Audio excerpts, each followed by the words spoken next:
that stance. I figured you would take that stance. The position that I'm arguing here is a lot of right-leaning individuals in this room will happily jump on that train and say, yes, that was inappropriate, shouldn't have happened, they lied about it, they colluded, they used government pressure to control the narrative, they made these companies feel that pressure, and Twitter wasn't out here screaming the government's stepping on my neck, because that's not when the government's stepping on your neck. You go, I'm a good boy, I'll play nice.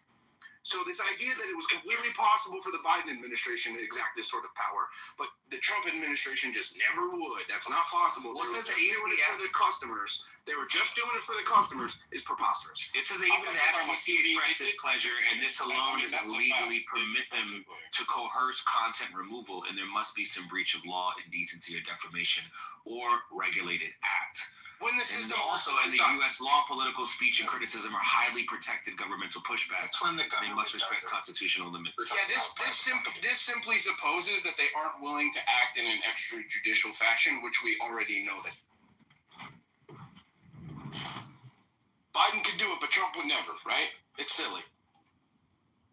I just wanted to say. I hate that I low key sometimes respect Stilgar. I mean, it was already like Stilgar gone. Other than that, I'm somebody's out here real quick. No, Stilgar has he's balanced. He's a balanced. Stilgar is always American. He's not just I thought he was Canadian. Oh, no, that explains it. Never mind. Brendan Carr in the interview. I am definitely not Canadian. How dare you? Also stated. Also, it's from the greatest state in this union. Can you speak? Oh, my fault. I didn't tell my bad. In that same, where a lot of these quotes come from, he also said they're looking at the view next. So to act like they're not preemptively going after people is ridiculous. He already stated they're going after specifically the view next. So let's stop pretending like when the president or someone high up says something just because it's not on paper that isn't pressure from them. It is. But yes. Like I said, go watch the interview. He already talked about they're going after the view next, so we'll see what happens. The other part that he's talking about is like their argument that he didn't officially put pressure on them, so it's not him like really like dictating something. No, this whole thing screams optics to me because we don't even know who wrote that joke. Do we think Jimmy Kimmel was in the writer's room every single day before every single show? So this idea that he goes down as the figurehead of the organization kind of proves to the point that this is more of a symbolic maneuver than it is like actually getting justice for whomever did the social faux pas. Ultimately, the person with these kind of joke, it doesn't matter. I'd like to get in there at some point. Yeah, sure. In the same way that Amy Schumer was responsible for joke theft, even if she didn't write the joke theft. I get it. But the fact of the matter is like when this comes down to like this whole thing screams useful idiots to me. It was like a governmental like I don't want to have to raise Very useful idiots. I know my voice is soft, and these heavier voices usually prevail. But the fact of the matter is, he did deliver the joke. But what the irony is that this is an issue that Charlie died for. And I do not hope for a better world for anyone. Second Amendment rights, but now we're being censored. First Amendment, thank you, love. And I should know better. And I'm not even going to say why, because I'm saying that. No, but he died for our First Amendment rights, and now everybody's being censored. And that's the irony of the whole situation. He died for our First Amendment rights is correct. Not really. You know what I mean. He's using their dumb logic against them. You get the point. Thank you. The fact of the matter is people who I've heard be vocal about the Biden situation are now in here defending Trump's behavior, and that's the issue. Is if you take the stance of it's bad when they do it and it's okay when we do it, you're an ideologue, you're a puppet, and you've been captured, and I think you deserve to fall off. And you're every programming camp. Samoa belongs in every programming camp. We need mandatory civics in the school because many of you Americans are actually not American at all. You're enemies to the very. Every single one of us benefit from the fact that our ancestors understood their rights made sacrifices to keep them here for us. And you motherfuckers are in here bootlicking hours and subjecting your own free will of the government. You are not American citizens to be deported. Actually, I'm a Chinese. America and these what it people stands aren't American. I'm a Dr. Japanese. Now you sound like a fascist with all this kind of like mandated rhetoric. I'm kidding. I'm kidding. I'm kidding. Well, no, go with it. I'm kidding. Fascism again. I want to make sure you get it this time. No. Wait, what do you mean this time? No, fascism is like a regime. Would you ever date a girl that taller has than you? no principles outside of some authoritarian framework from a nationalistic establishment. The individual for the power of the state. The individual doesn't Yeah, think no, I the state agree. does. That's fascism. Samoa's a fascist and so is Ashley. Ashley's a fucking fascist. Wait, who's a I have fascist? to agree. Ashley is a fucking fascist. So is Samoa. No, honestly, not even just a throw shot. If you're okay with the regime, if you keep providing apologia for like some of these things that we're seeing, you're just a fascist. And it's not like it's not hyperbole. It's not like, let's be corporate fascist. That's what happened in 1935 Germany. And a lot of these Did you have that attitude during COVID? Yes. Like, I will bring up COVID. Yes. Did you have that What attitude about during it? COVID? Yes, I during did. I'm not like you. the Yes, Twitter I did. file. Actually, I told you yes. Yes, when the I government didn't is give a fuck if you suppressing took your free COVID speech, vaccine. that's Didn't always care. bad. It's bad when Obama does it. It's bad when Obama's a war criminal. It's bad when anyone does it. And He is a war none of those He is a none of fucking those war criminal. He's horrible. What's happening right now? This is unprecedented government overreach. Yes, doctor. Yes. Yep. Like, so you keep bringing up lesser versions of the thing, which we also don't support. Many of us in here did not feel we needed to mandate COVID vaccines for dummy yokels in shithole podunk towns. Oh, I'm not talking about the vaccines. I'm not talking vaccines. I'm talking about the suppression of things on Twitter and all of that. You would have What's to the have passion? What do you think is happening right now? That's why we're I talking about. understand your point. Many liberals, literally, because the Biden administration hit it, when we found out they're pressuring Twitter to censor certain individuals, we didn't go, you should censor them from the government. Hold on. Actually, hold on. I have a question. Actually, what amount, if you can prove 100% of Dr. Articulate's hypocrisy, if there is any to be proven, justifies your own? Sorry, I'm That's a also in the brilliant middle of question. grocery shopping. What do you? God for asking. Can you repeat that? The question is if you are 100% certain that Dr. Articulate is being hypocritical about his stance, and he's saying that this Jimmy Kimmel thing is wrong, but any COVID misinformation was okay, whatever the case might be, nothing about his stance on this matter should change your stance on the matter. The fact of the matter is, this should come from internal principles, and if you believe in fairness and justice and freedom and the First Amendment of the Constitution, what's happening to Jimmy Kimmel should not be happening, and you should feel that way regardless as to how you prove Dr. Articulate feels about it. This presumes you that there are can prove, internal like, yeah, I'll rules to the bar. That doesn't I will exist. stand with you if you can prove that the government had a hand in it. If you can actually prove it. We already did. The president, your You're talking about executive. This already happened. The president of the United States said they should lose licenses. The president of the United States, upon winning the election, said Jimmy Kimmel and Stephen Colbert need to be removed from television. And then his self-appointed FCC chair co-signed this by making multiple public statements saying he would go after people who said anything he didn't like about Charlie Kirk. And then people who are subject to their own authority, therefore, followed those public statements and punished Jimmy Kimmel for making a throwaway joke about Charlie Kirk. And he affiliated to the ABC, therefore dropped him. Yep, that's what Did he make any moves to do so, or was he sharing an opinion? And can you prove it? Actually, what are you talking about? I mean, other than the president saying they should, did he make any legal moves in order to do it? Did you listen to anything I said? Ashley, you Yes, I can't waste did. your time with not I fear did. now. I heard what you said. You're downplaying the weight of what he said, Ashley. I don't understand how we can't do this. But the CEO, seriously, as American citizens, we can't do what we've done for the past 5 years and be clenching our fists and raking our brains to convince fascists what the country is about.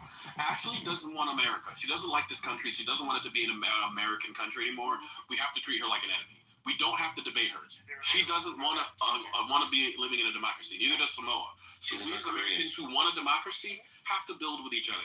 Ashley has stated the country she wants to live in. An asymmetrical, authoritative government that punishes people for individuality and Things are recorded because I will be reminding people. I will be reminding people when it's the other side. I will be reminding people of this very argument. I will be. We've had 10 years. You're not American. There is a re-education that she's a mouse day Karen. This isn't education. This isn't how you educate people. Education requires a willingness to learn. She's a mouse day Karen. She doesn't want to learn. The problem with fascism is it wins by exhausting people and making them feel gaslit on things they know to be true. It uses sarcasm and jokes where they think outlandish things and then they rely on our sensibility to be like, nah, they didn't really mean that. She means this shit. She's a fucking fascist. That's facts. Okay, I'll remember this when it's your side, when it's back to being our side getting canceled. Yes, For things and private companies dismissing people. I'll remember this. I'll remember it. Wait, Ashley, you think it was okay?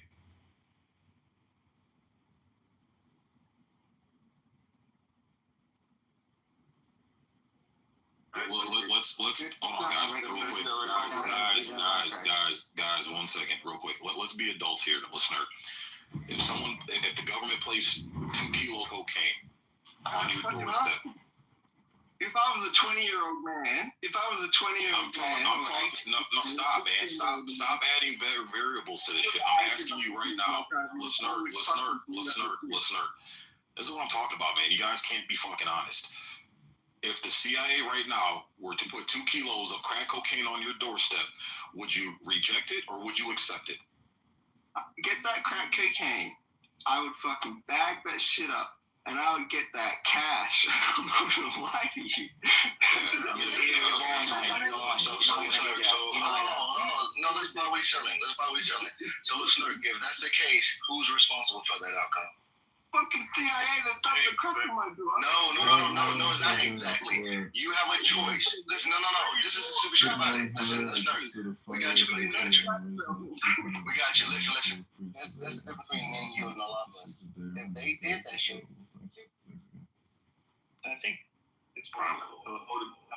I'm not going to sit here and play the game that I'm going to be complicit in destroying my community because somebody else wants to. That's stupid as fuck. It's a fallacy of low expectations. So let's start with at least he is consistent, right? So what he just illustrated is that he has no agency. He does whatever the environment tells him to do. He doesn't fight it. He doesn't have any core values that he's sustaining or trying to sustain in his community. He does whatever comes his way. Now, if there are a lot of people who do that, that's fair. Right, but there are also people who don't want to do it. And those people who don't want to do it, they get the hell out of that environment. They change their environment. If they cannot do it locally, they move out. They change their geography. But there are people with agencies. I mean, that might be news to you, listener, but there are people with agency. Yeah, I just want to say, I think I thought that everyone else was like, Thank you. What's your name? Andre. Thank you very much.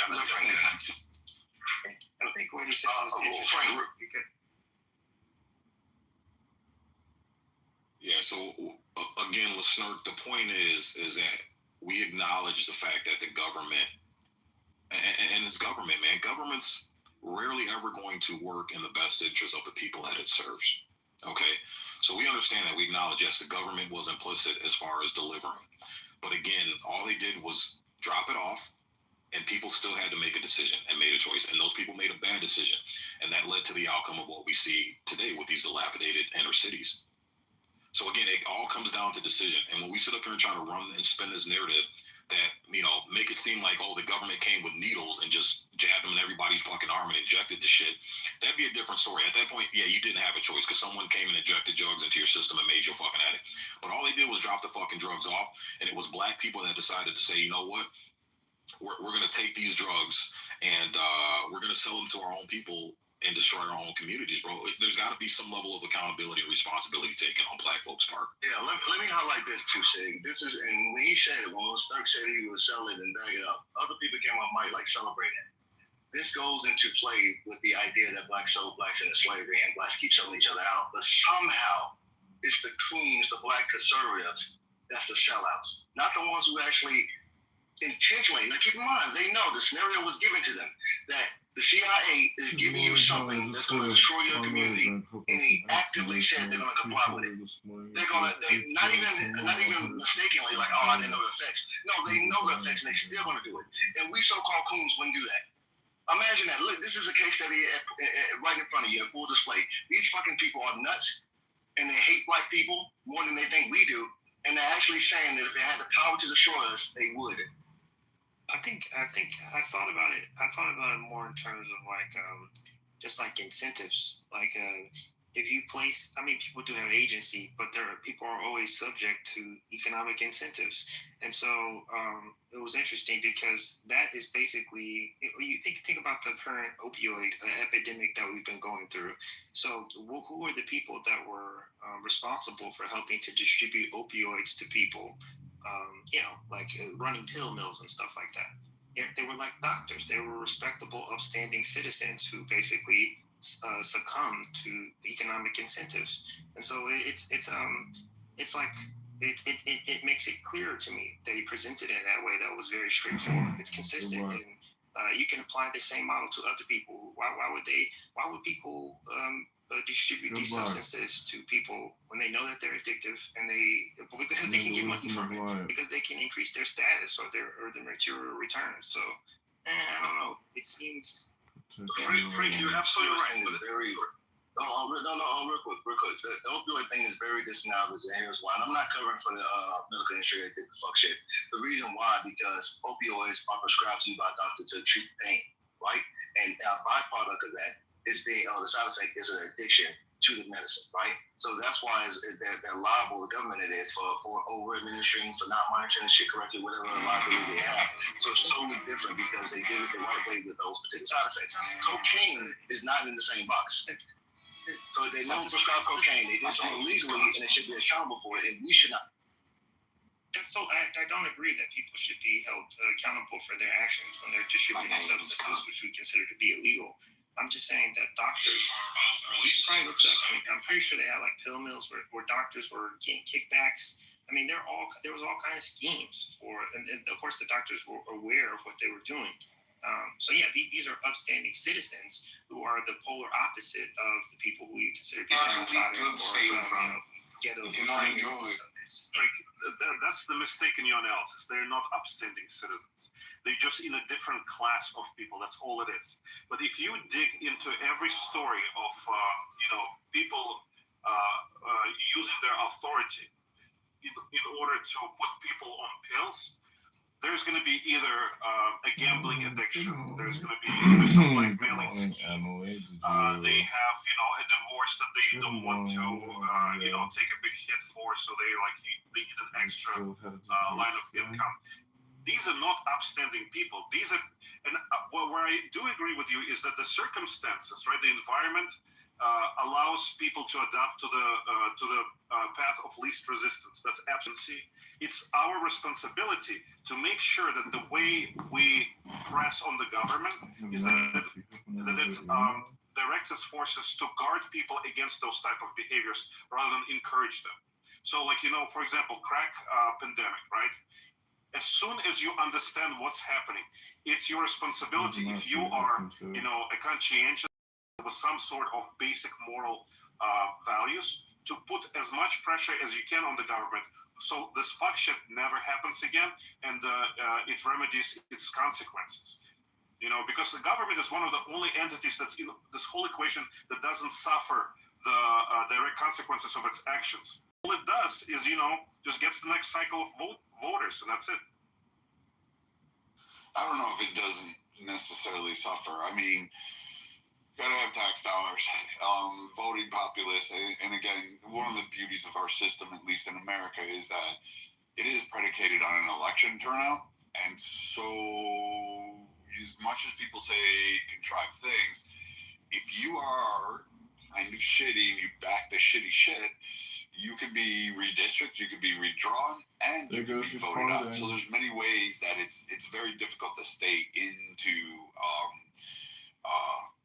power if you're really just kind of on that one, Andre. And I would say there's something of a check there, at least that hasn't been abridged too. Like, it's been abridged, but it has not been sealed off, so that people can decide. Like, take a case of Kamala Harris. You know, she got on the border. That was it. Yeah. You're absolutely right. Like, the example that my mind goes to is DC. You know, the mayor who was caught live, doing crack cocaine with a prostitute in the hotel. And I think it was several times that it happened. Yet he created the environment for his constituents that they benefited from. And so they kept re-electing him, no matter how shitty he was and how detrimental he was to the community, because he gave them path of least resistance. So I think, there's definitely checks and balances. They just need to be reinforced in a more what's the word I'm looking for? In more direct manner. Like, we need to be more intentional about it.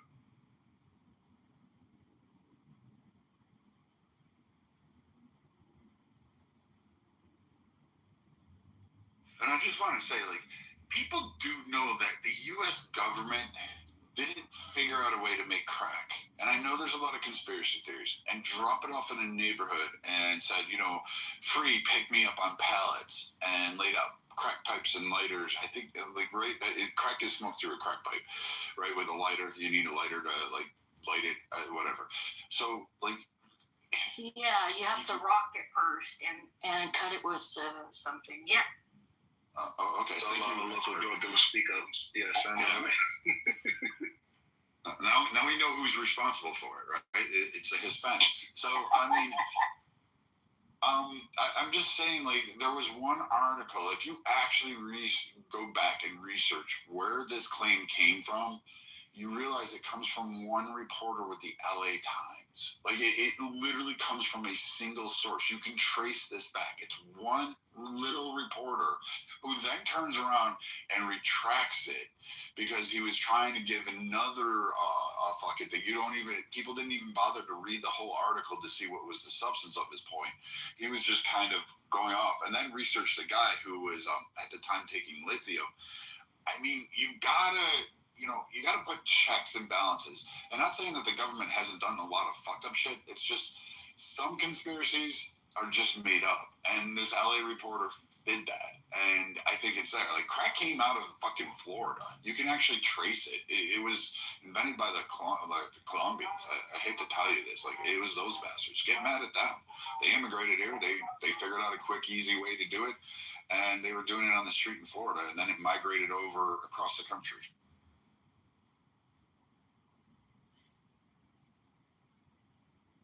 Would you like the CIA to introduce crack to your community? Do you think that would be good? Everyone's community. What are you talking about? Would you like Let me so you just give your teenagers a huge amount of crack cocaine? So they did. So let's help you understand. It's cocaine cowboys.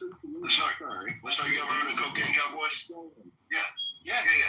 Cocaine, right. Okay, so those white boys doing it. Yeah, it's not just them. Colombians, Hispanics, everybody did it. Right. Everybody sold it, everybody did it, right? It affected our community really bad because unfortunately, and again, it affected a lot of communities bad, but unfortunately our community glorified this shit. We still do it today. We celebrate our drug laws.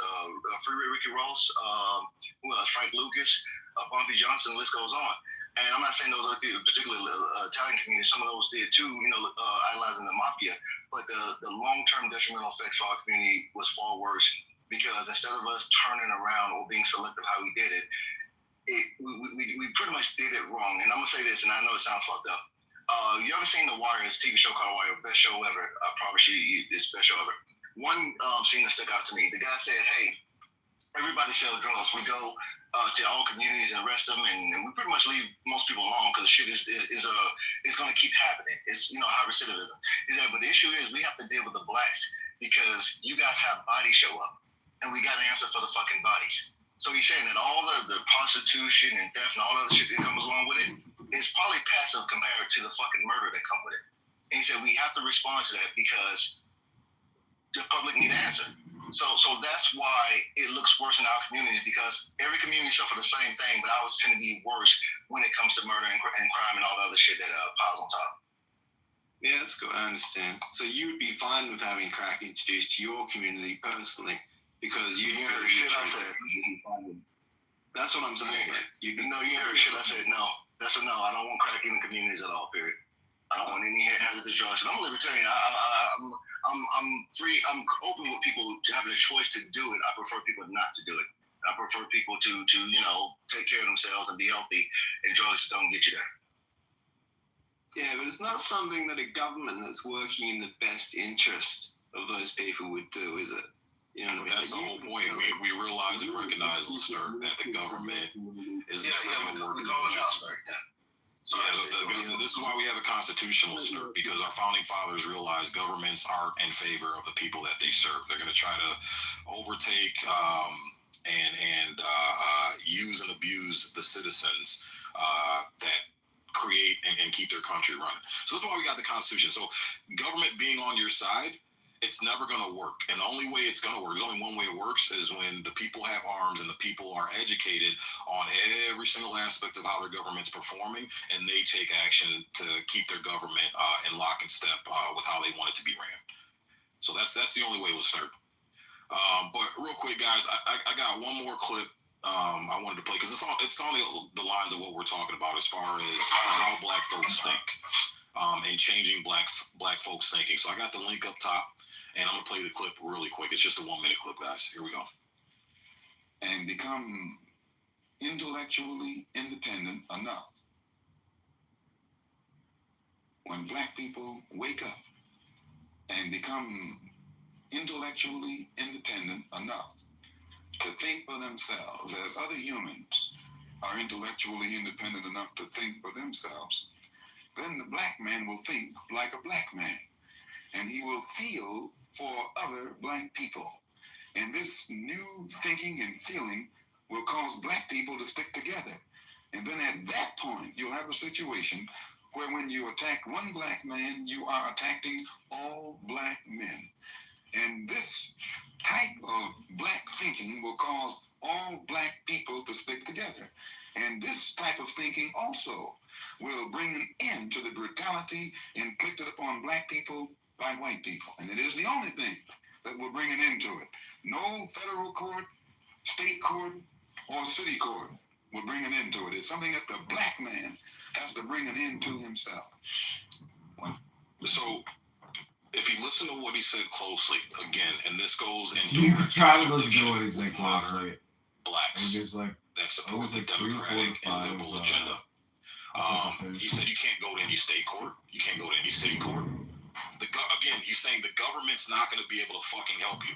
And what do these modern liberal blacks, what's the number one thing that they're invoking more of is more fucking government, more legislation, more acts. Again, it goes in direct fucking opposition of what Malcolm X fucking preaches. It's a mentality thing. So when you stop aborting your fucking babies, when you start marrying the women that you fucking procreate with, when you start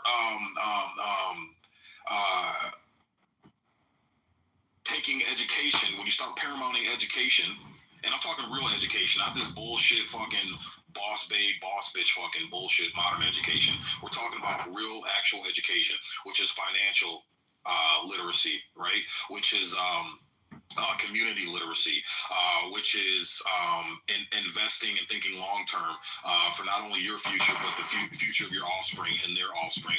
That's the mentality he's talking about. Again, more government, begging, whining, crying for the government to do what they're supposed to do, or back in the 60s it was white folks doing what they're supposed to do. expecting them to come and play Captain Save-A-Hole for your community that you're responsible for, it's never going to fucking work. And what he says is true to this day. It's what we're seeing to this day. Again, the same arguments and same criticisms and same complaints that blacks had 60, 70 plus years ago, they still have them to this day. And they've been putting all their eggs into the government, into the Democratic Party, which promotes more government and more legislation. And we see that nothing has fucking changed. Nothing has gotten better according to the blacks. They're still facing the same fucking problems that they faced back then. So what fucking gives? What gives? I'm actually curious. It seems like the coons got it figured out. Because the coons are going exactly with what Malcolm X says, is minimize government, get the government out of our fucking lives, let us do what the fuck we need to do to get our people thinking right, to be more community oriented for the black community. Malcolm X wasn't talking about, go back to Africa. He wasn't. Malcolm X was firmly believed in being a black American and taking place in American culture. He wasn't Marcus Garvey. So he believed in staying here in America, and blacks can actually live a life in America based on things that he prescribed and that he talked about. I think I'm somewhat confused because I'm not sure if the things that you're talking about, like single parent, the number of single parent households in the black community in the 1960s, as well as like the amount of drug use. As far as I know, most of the people that I know who were born in the 1960s and earlier had two family households, unless like someone died because of war or because the single parent households were like were how do you call this, outside of the norm? I mean, were like a normal thing in the 1960s. And I'm also curious about abortion numbers for black people. I do know that there were only 4 black representatives in Congress. There were no black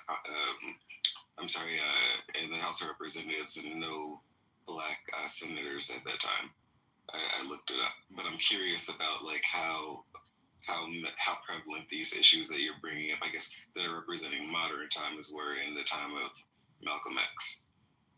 Yeah, and that's a really good question. So as far as the degeneracy rates, they were much lower back then, much lower. But with the introduction of heroin, and this is coming from the Vietnam War, that's really where the drugs became a really big issue, was the drugs that were being consumed over in Vietnam and these other countries were now being brought to the United States. That's why Nixon in that era started, he was the official starter, spearheaded the war on drugs.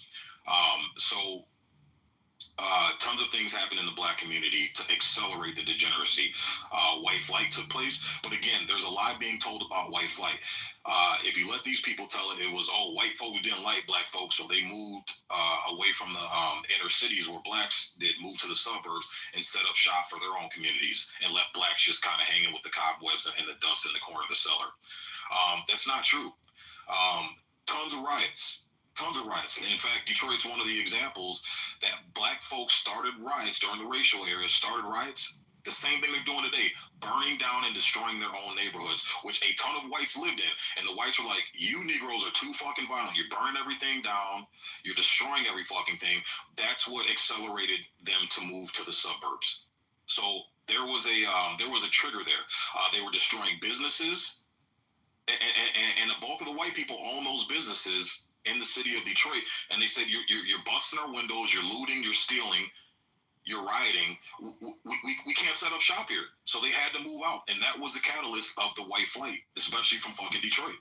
Yeah, I don't know the Detroit example. I don't think this is a good one. Like it was an extremely segregated city, and you can probably look up the poverty. They were extremely impoverished. There was a place called Black Bottom where it was basically a ghetto, an inner city ghetto that was cordoned off, and there were some other areas where black people were clustered.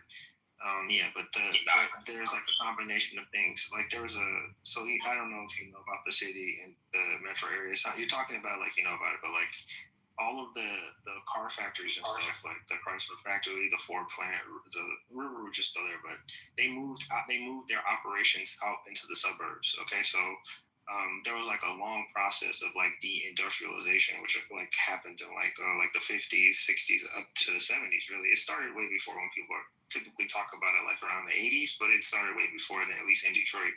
And so yeah, those jobs were now not readily available for inner city residents. I'm sure you know about like the conflicts with the unions and stuff. It's a bunch of stuff, but it's not as simple as you're painting it. And the process of like the city, the infrastructure of the city, the neighborhoods, like over time is like interlinked with like the economic changes and stuff like that. Right. And what was the major catalyst of the economic change? It was the fucking race riot. Look at Detroit before the race riots and the integration. Let me just finish. I'm gonna let you finish. The factories started to move out, and there was a change in like the composition of where factories were located during World War II. Like about the arsenal of democracy and stuff. So they specifically tried to like source and place factories outside the city for like a foreign what do you call them? There were reasons that had to do with like army planning and stuff, but you don't need to go into that. But there was that kind of change of the composition, the economic composition of the city is part of why you ended up with like this kind of like the dilapidation that you see, about there's one more thing. The other thing is that the neighborhoods that people think of that are like decayed that's like only part of the picture. There's lots of areas in the city that are perfectly well constituted. Like we have really, really strong like black middle class. The areas that house the elite, the economic elite in the city, that was taken over by the black middle class. So it just keep in mind that your picture that you painted was kind of not complete. It was a little bit biased in some way. Maybe it absolutely wasn't. The Detroit riots were the cause of the majority of white flight, brother. I'm sorry. You go to the Detroit Historical Museum and they got a fucking display right there telling you the same fucking thing. Are you saying that they created a white flight across the entire United States? That was so. Before then, whites were starting because this is a period of construction of the U.S. the federal highway system, right? So yes, whites were moving. Whites were trickling into the suburbs. Once the blacks started rioting and destroying the local businesses and community in that area, boom, you saw tens of thousands of white folks just pack their bags and take the fuck off. And it was because of the fucking violence and the rioting. Yeah, this is again, that's like part of it, but that's not everything. And so, what would you assign to this event? The race riots of the 60s. The entire chain. There was an entire chain, like the whole area, the metro area. Like you could just look into it more. I know you've been to the Detroit Historical Museum, so that's good. But yeah, if you had talked to like a tour guide, they would have given you a better context. I don't need a tour guide. I got 3 generations of photo albums with pictures of Detroit, with blacks, with the homes, with the manicured lawns, with blacks and dressed up in nice collared button-up shirts, ties, well kempt, well manicured. So I've got photo albums. I've got the Detroit Historical Museum. I've got history that tells that and it's documented that the catalyst of white flight in the city of Detroit was the fucking race riots, and because they destroyed the area. Okay, so where do you live in the city? That was 67. Let me ask you a question. Where do you live in the city? It sounds like you live in the city. Where do you live? I live 20 minutes outside the city. Where? Do you live in like? I live in the suburbs. I live in the suburbs. I technically live 10 minutes from the city border, but if you're talking like downtown, the deeper area of Detroit, I live about 20 minutes. Okay, so where did your family live? Did they live on the west side or the east side or something like that? Mainly west side. Okay, so then do you know about the composition? You know about Sherwood Forest, you know about Boston Edison, you know about Rosedale and Grandmont, you know about that. I know about Chrysler coming in, I know about the eminent domain, I know about all that stuff. Presenting it as if those areas are not still well constituted. There's there's nothing in the city. You just keep talking and stuff. No, it's fine, KB. We're ping ponging back and forth. No, he's fine. He's being respectful. He's good. He's being respectful. He's cool. But what I'm saying is that again, this narrative has shifted that we're trying to blame white folks for leaving and leaving a mess for us to clean up when we created that mess with the riots. The majority of white folks left once the racial riots started taking place and blacks started burning everything down and destroying that fucking city. That's the truth, bro. That's the truth. Did we destroy the Packer plant? Did we destroy the plant up on Woodward in Highland Park? Did we destroy that plant? Do you think us rioting led to Chrysler and Ford moving their plants 100 miles, 20 miles outside the city? Okay, again, it wasn't that prevalent. Again, what you're asking, sir, does not make any sense. And if you don't believe me, go up on ChatGPT. Type in when did white flight happen in Detroit, and I'll quote from ChatGPT. That's the quickest we can get. Quote: 1960s, the 1967 Detroit riot was the single biggest turning point. And just a few years afterward, tens of thousands of white residents left for the suburbs like Livonia, Warren, Dearborn, and Grosse Pointe, sir. I rest my case. Yeah, I mean, there's also a YouTube link. It's 4 minutes, but if you play it at 1.5 speed, it's and you live in Michigan too, don't you? Yeah, but I mean, the point of this conversation, sir, is the fact that, again, it comes down to what Malcolm X was saying. They're going to just show you how gritty they are. At least you know what's coming. You know what to expect. You can plan and prepare for it.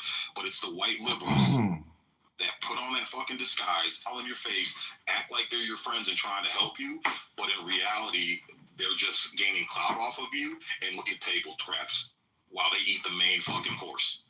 Can I say something? Yeah, go right ahead. Yep. Let's have dinner. Okay, so I don't necessarily disagree with you about white liberals because sometimes they're it's just cringe and it feels like what's the word for it? They tokenize both sides of the party. Christian minister speaks out after being branded a racist. Have you guys seen this? No, I'm gonna. Pretty interesting story. Sad.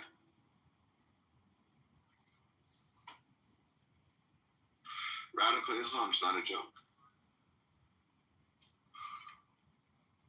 Hi, Jad. Good morning. Shabbat Shalom. Hey, good Shabbos. Good Shabbos to everybody. Hannah. Good Shabbos. Caleb. Even the anonymous. Good Shabbos. Sarah. Anna. Ethan. Grace. Jonas. Good Shabbos.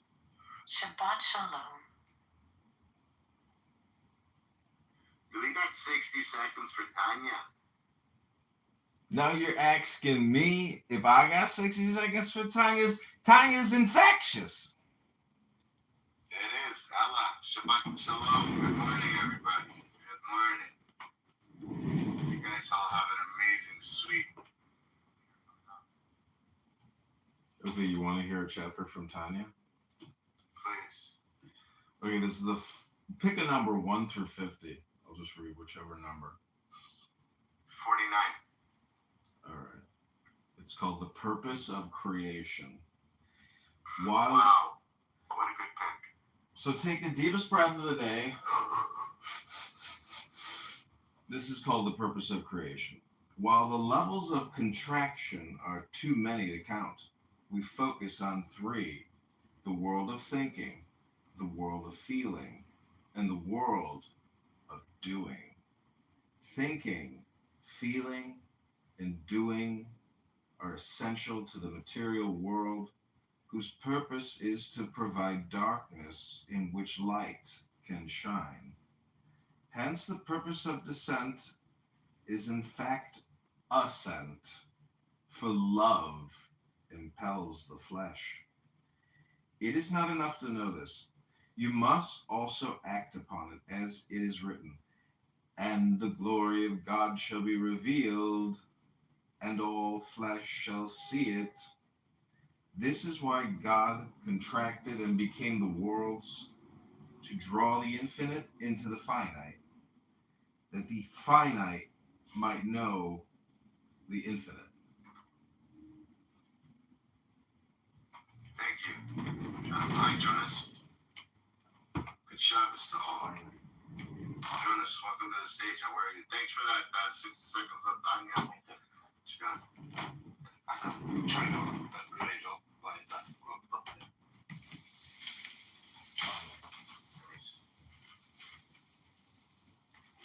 Peter, Shabbat Shalom, Caleb, Samson, Shabbat Shalom.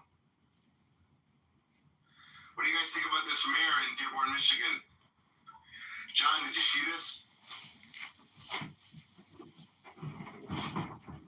No, I didn't see it. Is that the link? Yeah. Caleb, how are you? Shabbat Shalom. Shabbat Shalom. So yeah, Grace, not to really get into it, so it was a very fruitful conversation. I sent you a picture in the back channels for yourself.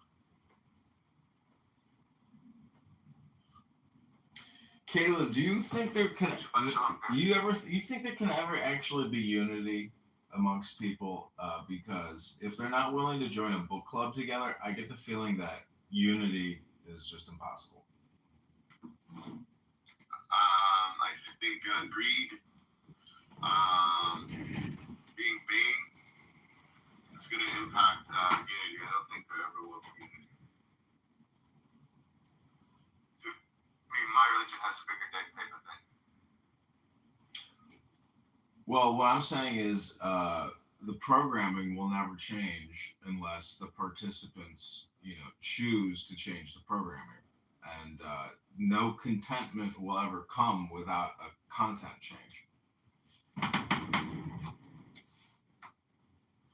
think the content could change, but I think change has to come within the home.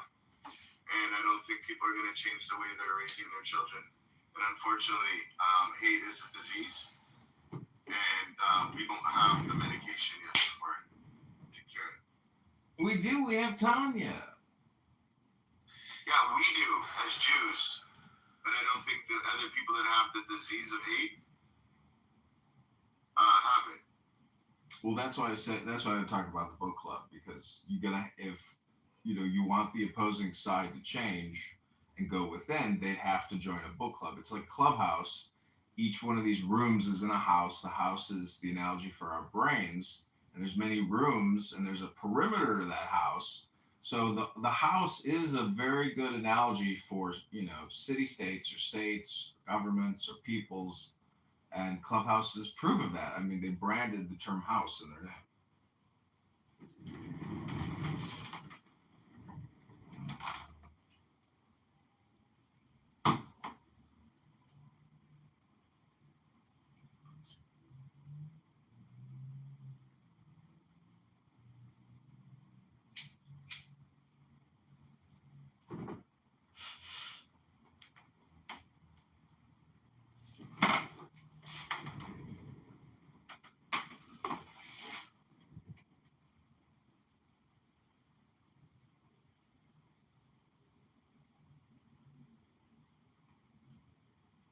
So what's everybody doing for the Rosh Hashanah dinner on Monday?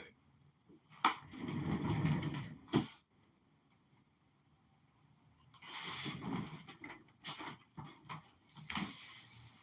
what is everybody doing? What's your plans for the holidays, guys? Working. For dinner? No, not for dinner. For dinner, we'll do the five of us. Just our immediate family first night, and then second night we're at my mom's. Nice. You have a congregation to talk to? Yeah. Nice. Yeah. Busy prepping, but we'll get there.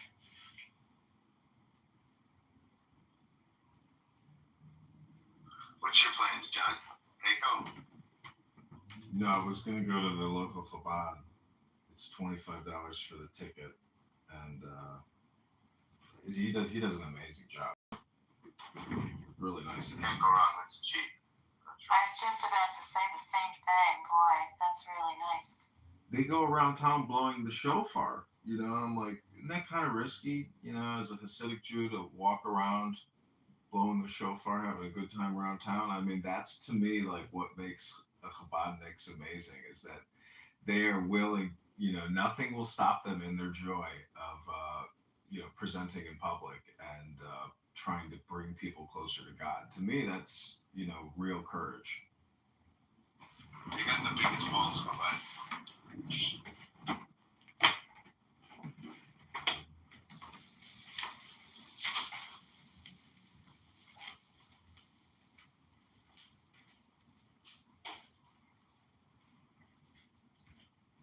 Males are very creative. They're really doing some creative things.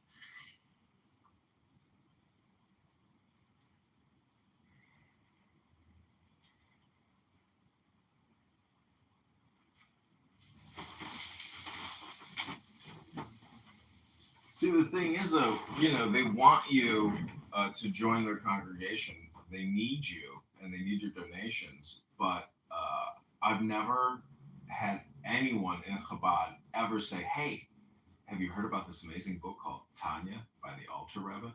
Never heard anybody say that to me ever. So I feel like having discovered the Tanya and really enjoying it, you can still spend time with Chabadniks, but you can also detect their own frustration. But their attitude, it's about peace, and psychologically, I think, and intellectually, the information that they possess is, I hope, responsible for their joy.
What are people doing for Rosh Hashanah?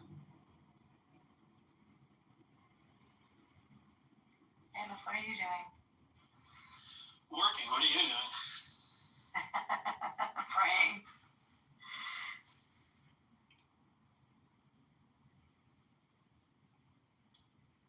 Singing, leading children's services. I'm very excited, as usual.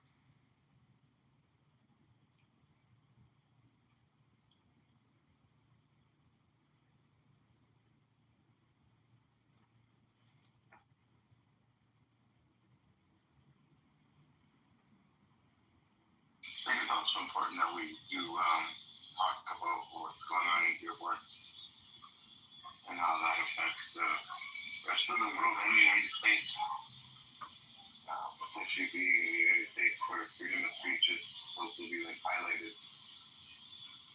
And if you guys could read the article, you'll see what's going on. It's despicable.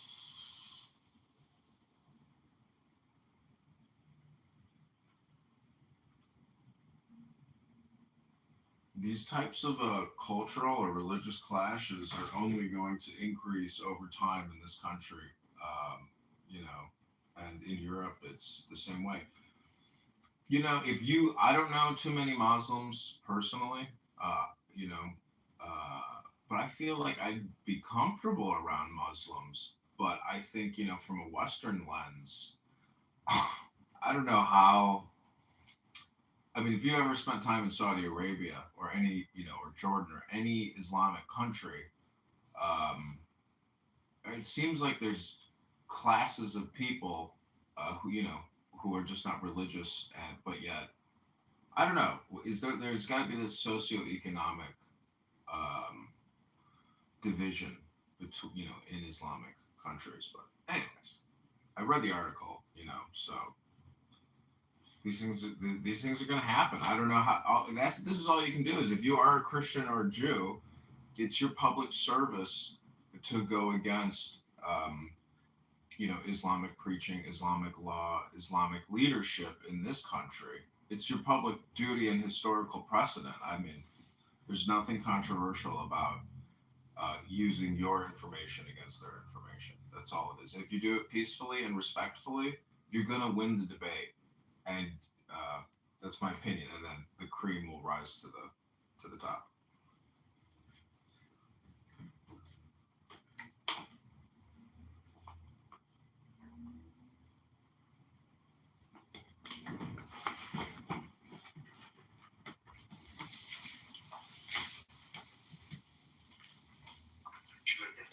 Because I'm kind of a leftist liberal guy, and I have huge problem with Islamic culture. It messes up shit.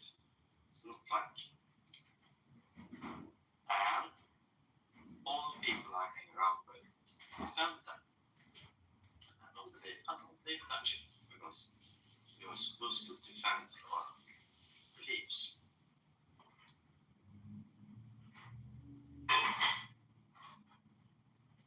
Yeah, Dearborn's a shell. I can't imagine wanting to live there.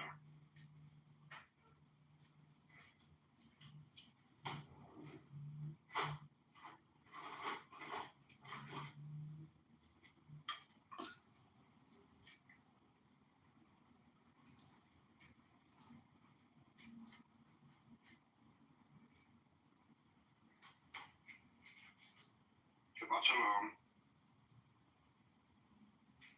Shabbat shalom, sweetie.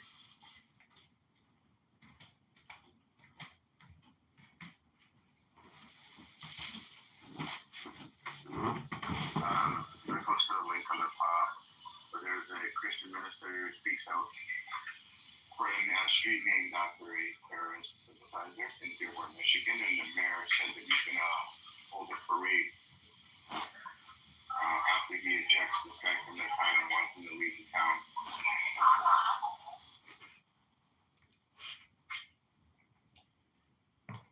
And called him a Islamophobe because he thinks that it's inappropriate to name a street after a terrorist sympathizer.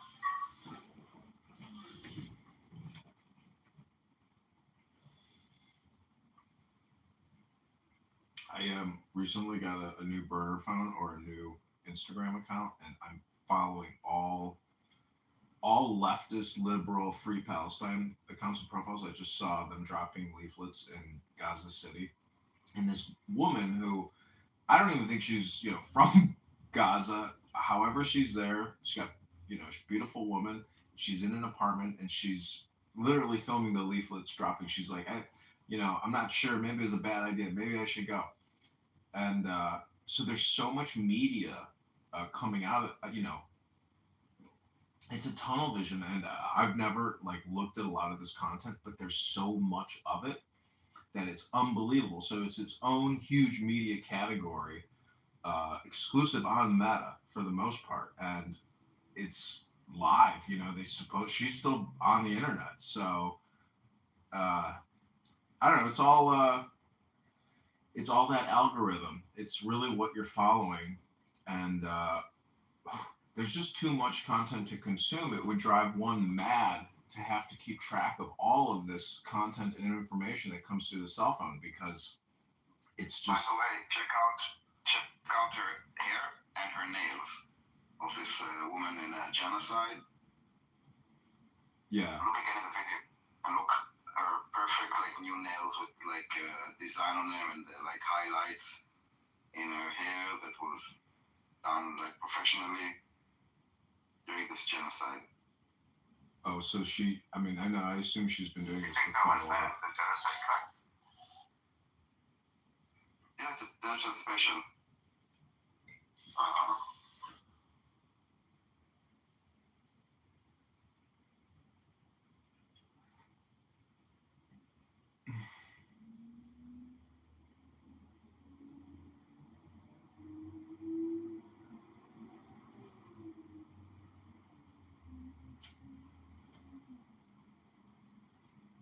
Did you see the story about the Dearborn, Michigan man? I'd love to be more interactive right now about the story there. Who was the guy that is named Who was the guy that they named the street after? Does it say it?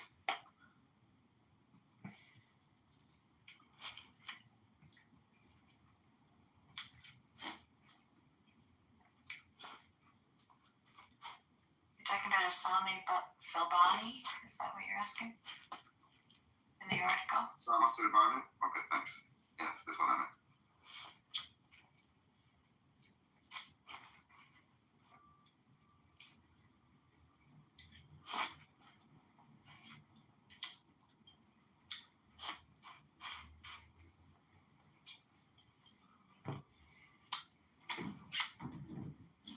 You know what is really missing from the Free Palestine movement is God.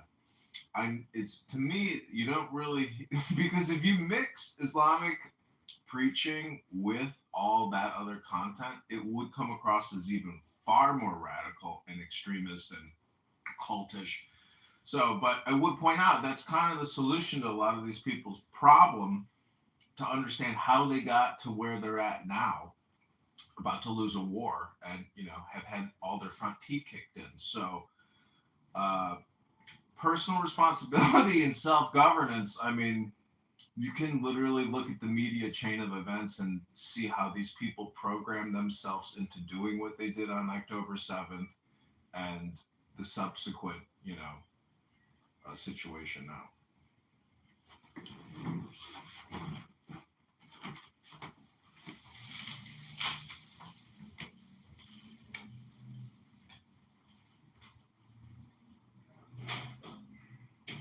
Okay, now I see that the Dearborn mayor is Abdallah Hamoud.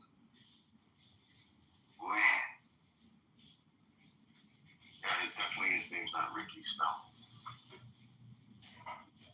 It'd be like Abdallah Hamoud Smith. Yeah.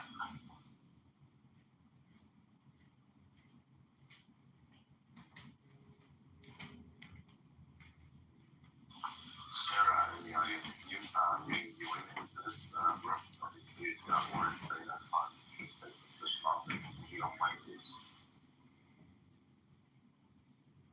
I sent her an invite.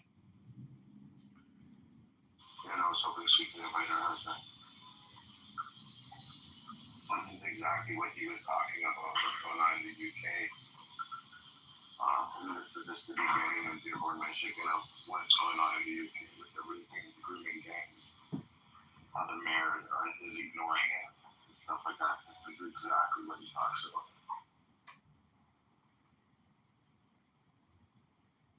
I saw those beautiful girls.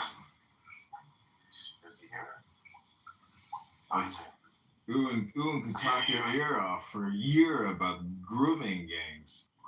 Ewan, I saw this beautiful girl's Hinge account. She said, if you're not Free Palestine, don't even try.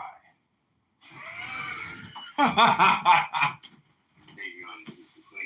exactly what's going on in the UK. It's starting to happen in Dearborn, Michigan. Did you read what's in the Jumbotron, the Christian minister who speaks out on the street? Free Palestine, don't even try. The Muslim radical mayor. And we're going to do a parade when you get the fuck out of this town. And you're an Islamophobe. Oh, dude, I already know about what's going on in Michigan. I've been paying very close attention to it. It's already started to happen in Michigan. It's already started to happen in parts of Texas. And it's happening in parts of Minnesota. I'm not looking for...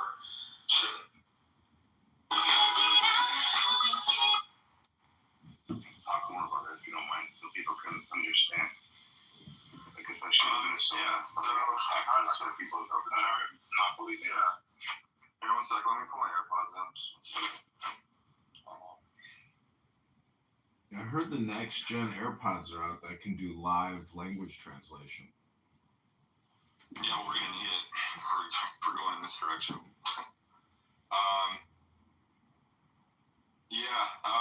Okay, so over the past, I would say 20 years, there's been a significant increase in immigration in the UK and Europe in general. And a lot of that has been people that have been from specifically the Middle East and North Africa. Other African regions too, but it's basically made where I live in the UK a much more dangerous country. 15 years ago, there were 8,000 rapes a year in the entirety of the UK, and now there are 88,000 rapes a year in the UK, and that's only ones that are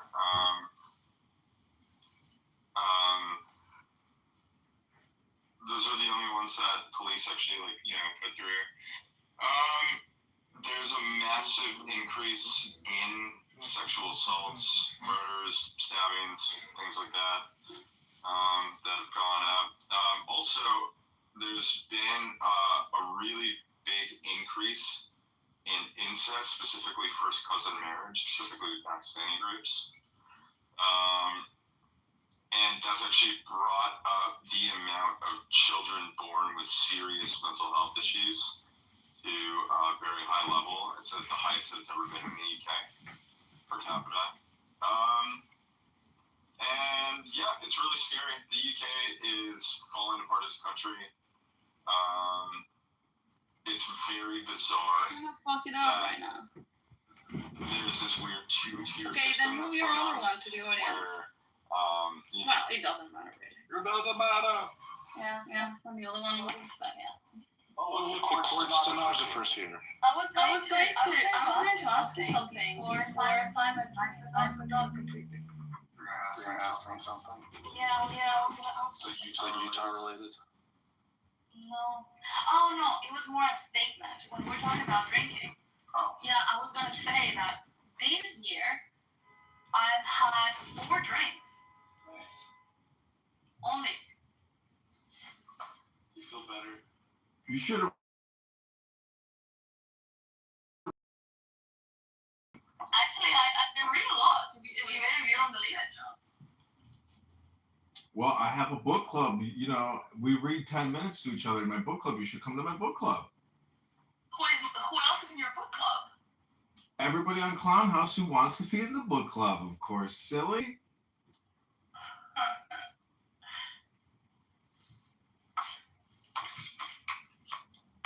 Anyway. I thought we were going to do a campaign fundraiser this morning. I got petition circulators that need to get paid. They want to make $100 today, the hard way. The fundraising, the campaign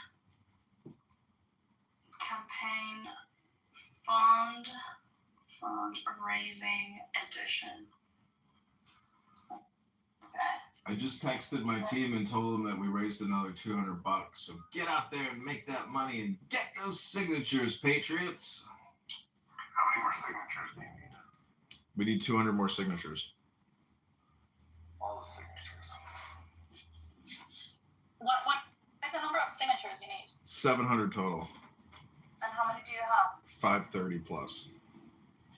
Okay, you need another 500. I agree. Maybe another 1,000 just to be safe. That's what it would really take, to tell you the truth. Are they all legit? As far as I know, yeah. Okay, and how do you do it? Do you go house by house, or do you stop them in the street? Or what's the methodology? Strip malls, State Street. It's all in Rockford. There's 150,000 people that live there, and I have 3 people who are going to big evening, corridors. And as far as I know, all their signatures are legit, but that's the thing, you won't know until the challenge, and then they go signature by signature, and they will literally go through every single one and challenge every single one, and there's multiple ways to challenge a signature, and you got to sit there and literally do the research in the database real time as they're challenging you to discuss their challenge, and then the judge who's sitting there adjudicates and determine whether it's accepted or denied. How soon do you have to have these? October 27th is when I should have them turned in, probably. When? October 27th, so we got about 45 more days.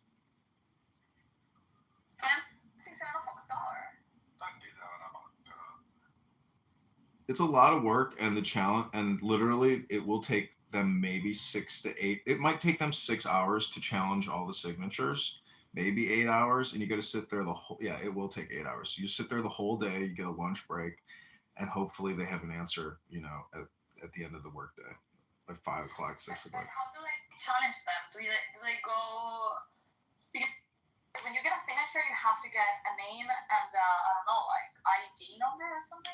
What they do is during the challenge, they put it on a big screen TV and they scan in every sheet, and then it focuses in and pulls a snippet from the signature line, and it puts it on the big screen, and then they have to press challenge yes or no, and then they say why they're challenging. So it's all done with, of course, automated.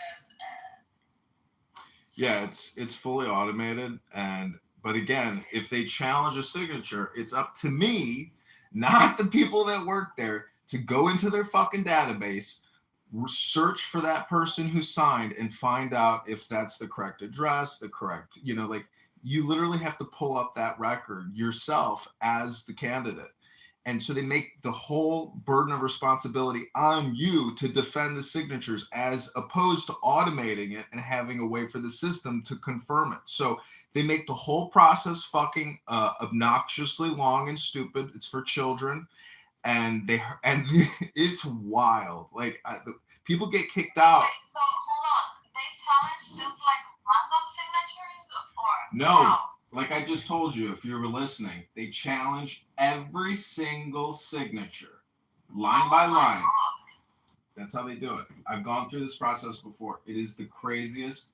And then you can file an appeal, and then it goes to a court judge. Okay, I've gone through this whole process. It is the most insane, because there's a whole category of law called political law, and this is how it's all.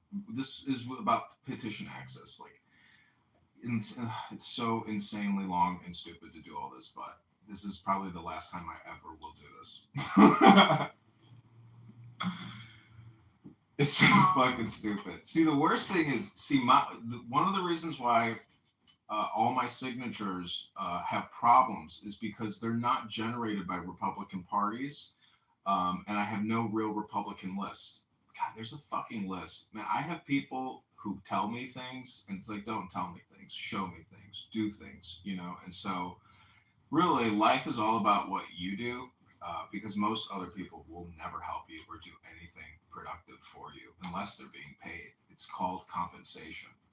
And without compensation, there's no dopamine in helping someone. So that's the truth of life.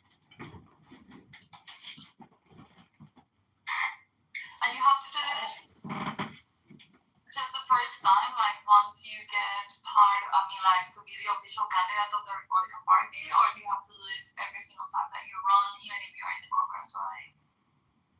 Everyone has to generate petitions, as far as I know. Even if he's the incumbent, I'm sure he still has to generate petitions in order to get on the ballot, because when you submit to the Illinois State Election Commission or the Chicago Election Commission, everything is done with forms and paperwork, so he has to submit, and I'm sure he has no problem getting his signatures, done within a couple days. And there can be only one candidate for each for the Republican Party in each district? No, there's multiple Republican candidates now. There's 3 of us. One the incumbent, 2 challengers, and then in the Democrat field, there's 4 Democrats running as well. This is the primary to determine who the 2 picks are on the ballot. Yeah, that's my point. So first you have to do like a primary, and then whoever wins among those 3, that will be the official ballot, right? Correct. That ballot is in November of 2026. Okay. But this is if I can even get my name on the ballot, that is the win for me, because there's a very low chance that I'll actually beat him, even if I get on the ballot. So to me, this whole thing is like an exercise in credibility and resume and political building. So that's the way to look at it, because it's really just multiple attempts to win an election, whether it's Congress or commissioner. There's so many political positions where I live.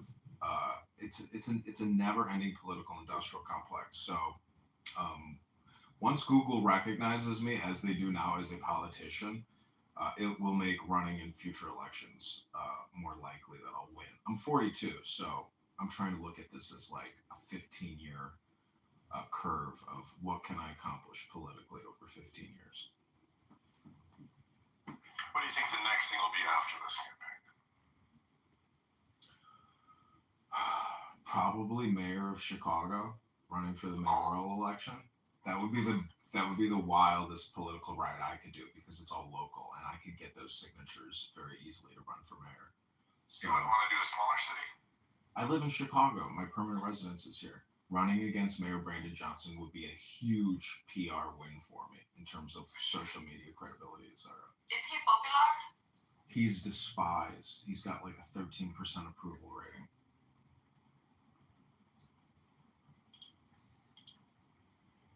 Nobody likes him. His attitude is so aggressive and so demeaning and so superior and narcissistic and grandiose and obnoxious and childish. No Yeah, but one I mean, is respects he him. popular as in like, it doesn't matter if they know him for the good or the bad things, but is he popular?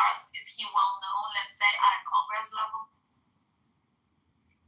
Everybody in the country is aware of who Brandon Johnson is, for the most part. Okay, yeah, that was my question. So if you actually were to defeat him in the primary, that would be huge for you. He's going to get he's running as a Democrat. I would be running in a multiple field, probably of a few Republicans. But again, even if I don't win, just having my name on the ballot is a huge PR move for me personally in terms of developing, credibility and social media standing. Because don't forget, I have 25,000 recordings up on YouTube, 25,000 Instagram posts. I'm so connected to recording Clubhouse and everybody here on this app that a couple more newspaper interviews and like morning talk show things locally in Rockford and Peoria, there's 300,000 people that live there. There's ABC, CBS, NBCs in all those towns. I have to try to get on their media because you can see in my PTR, the NPR interview, that was a big credibility boost for the campaign. That was my first big press event. So I need more big press events. Okay, I have removed you many times from the room. Hold on. I've removed you many times from the room, and this is going to be the last time I remove you, because you're going to be blocked, you faggot.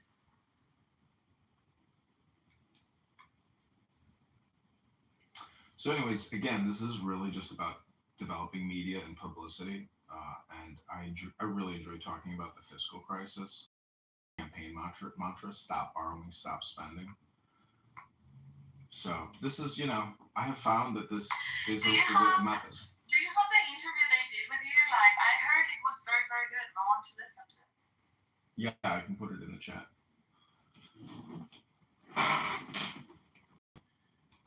People like it. Yeah, they said that you were amazing. That you were like super serious and very eloquent. So are you saying that Clubhouse is going to it's going to help you win? It's going to be your stepping stone to become an important politician? I think all the conversations I've recorded have value because most people in the conversations are, if people on this app actually spend time going through my YouTube and then they found all these recordings of themselves and other people, it's what is the difference between going through my 25,000 videos and listening to Clubhouse rooms versus coming here and listening to the same people say the same things, live. I'm trying to, help wake people up to their usage of time, what they're listening to and what they're saying. Well, Andrew, come on stage. Hey, sorry, I'm working, so I might not be able to talk too much. It's okay. We all are. I'm working as well. And John is telling us about his campaign.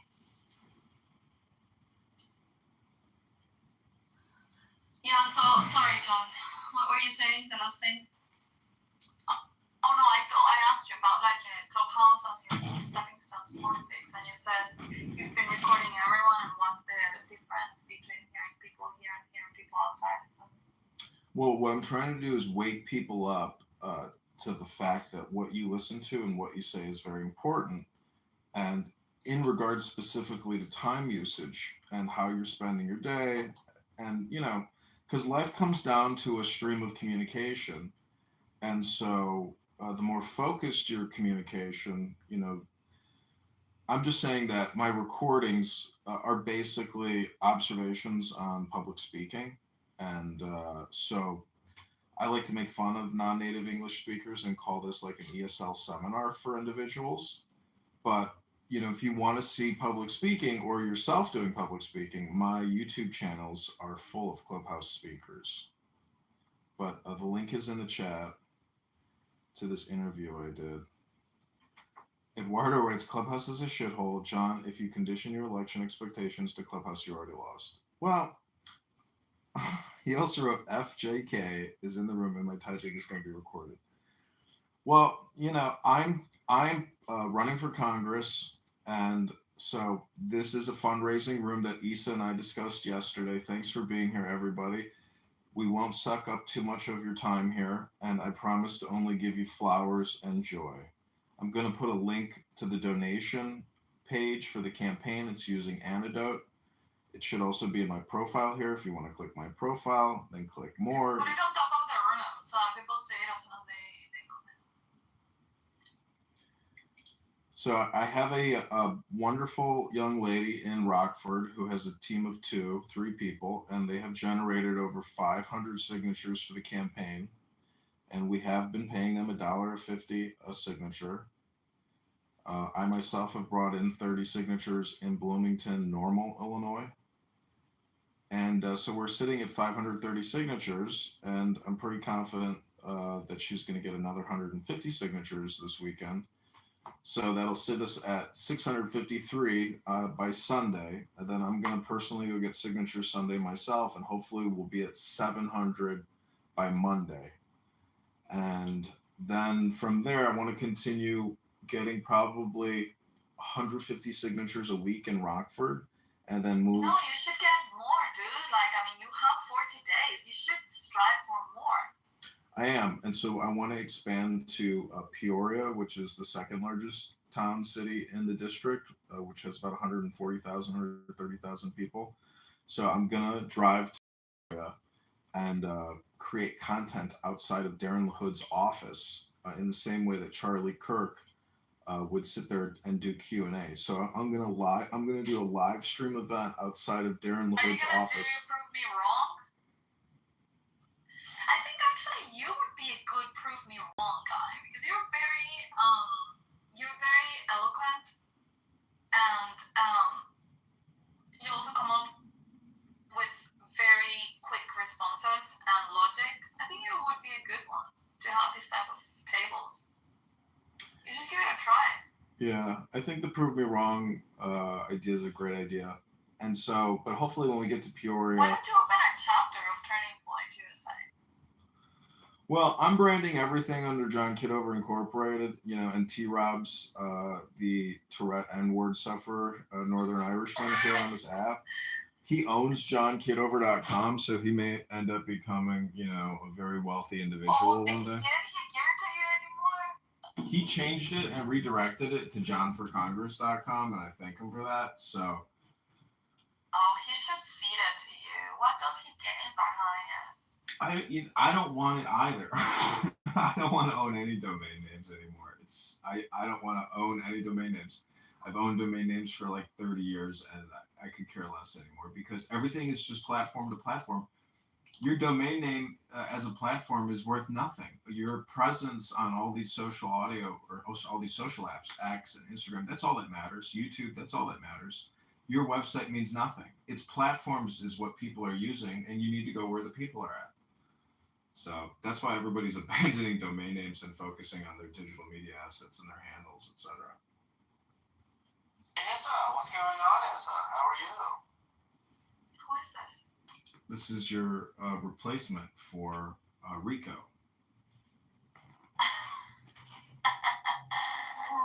Whoa, pause.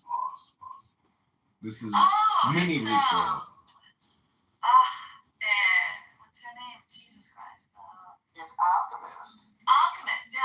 Yeah, Alchemist. I thought that was Soren for a second. So Chase, your grace. Chase, Your Grace, you work at UPS, you're a Bitcoin trader, you're a social media provocateur and content creator. If I were to give you $1 million, Chase, Your Grace, give me your asset allocation on my $1 million. Thank you.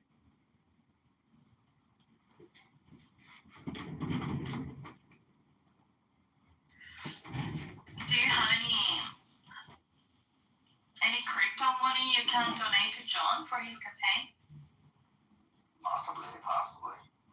John, what do you like? What do you support? I support Bitcoin.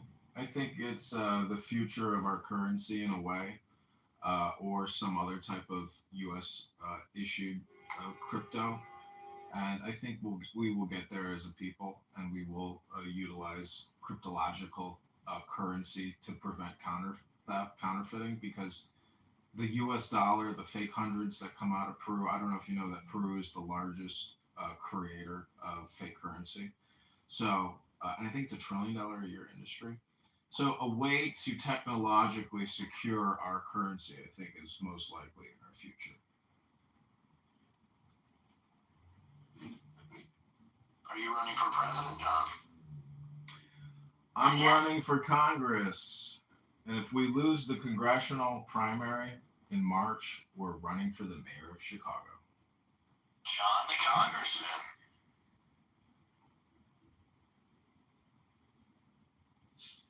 Yes, he is running for Congress.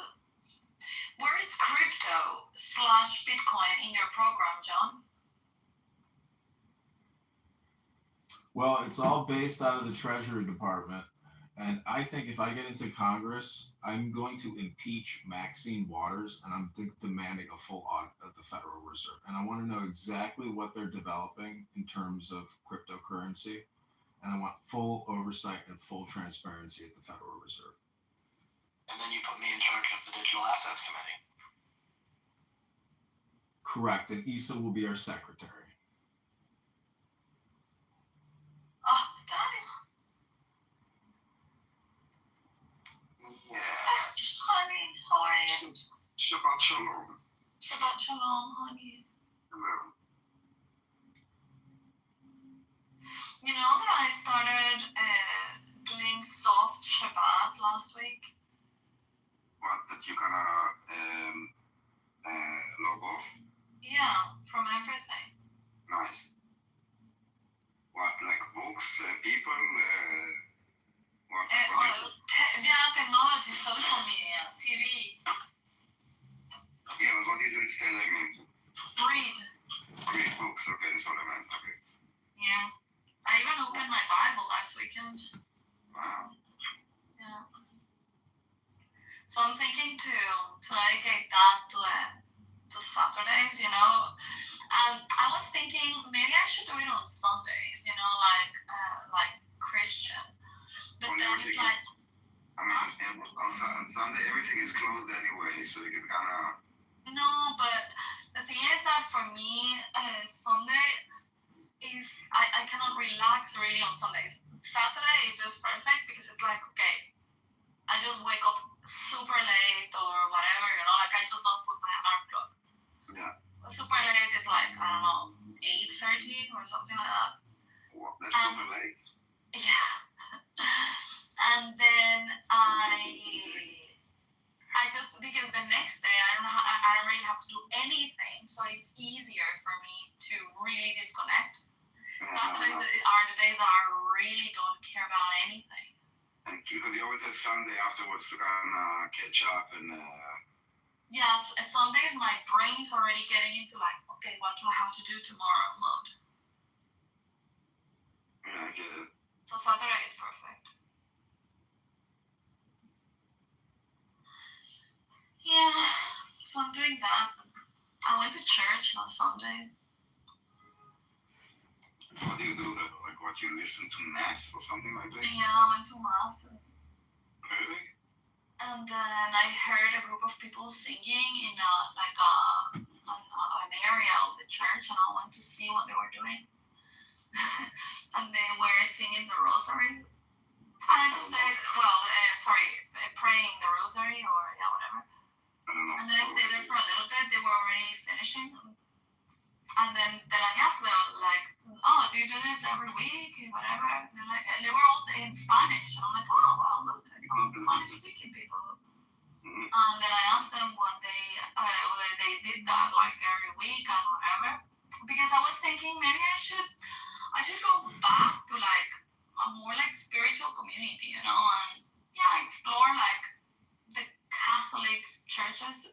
So... It's not necessarily spiritual, though. It's religious, not necessarily spiritual. Yeah, it's religious, but yeah, it's like maybe I can find people that are willing to have like these type of conversations, you know. And they're like, oh, why don't you join us for a coffee? And I'm like, okay, fine. And I went for a coffee with them. Sorry? What? Deism. That's what most of the founding fathers were. Deists, yeah. Deists, yeah. Yeah, so I went with them for a coffee, and they were Spanish and some Latin Americans, and they were singing. And it was like, what? Were there Latinos there? Yeah, there were Latinos and Latinas. There were also a couple of Spanish guys. Were they dancing, you said? What? Were they dancing? No, it was like in a coffee shop, and so they're like a guitar, and they started singing, but it was not even like God songs, it was just like normal music. And it was super animated, I'm like, oh my god, this is great. And then I stayed there. Latino?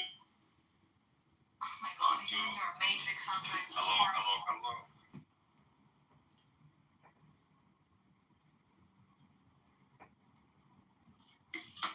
Yeah, but it was great. I stayed there with them for like 2 hours. And then they started being very preachy, you know, like talking about Jesus and Joseph and why I should believe certain things, and I didn't like that push. What I was saying is that Latinos are notorious for turning like a service into a party. No, but this was out of the church. Yeah, but like even just like, oh, it's just an interaction. Let's make it fun. Yeah. They were sitting at a coffee shop and they were singing. Fuck yeah, dude! Like it's hilarious. So, I can't make that much. My wife's family Catholic, and like it's I can't tell about like their service. I'm like, honey, I'm in the Matrix, sorry. Can you please tap on the 3 dots on the top right and lower your volume quality to low? Adjust your volume quality to low, please. Because it's horrible. And then you can talk again. Okay, this should be better. Hopefully No, I was saying that I was saying, and I do not hope for a better world for anyone. Whenever people describe to me Catholic services in like Latin America, it's like a trip to a club.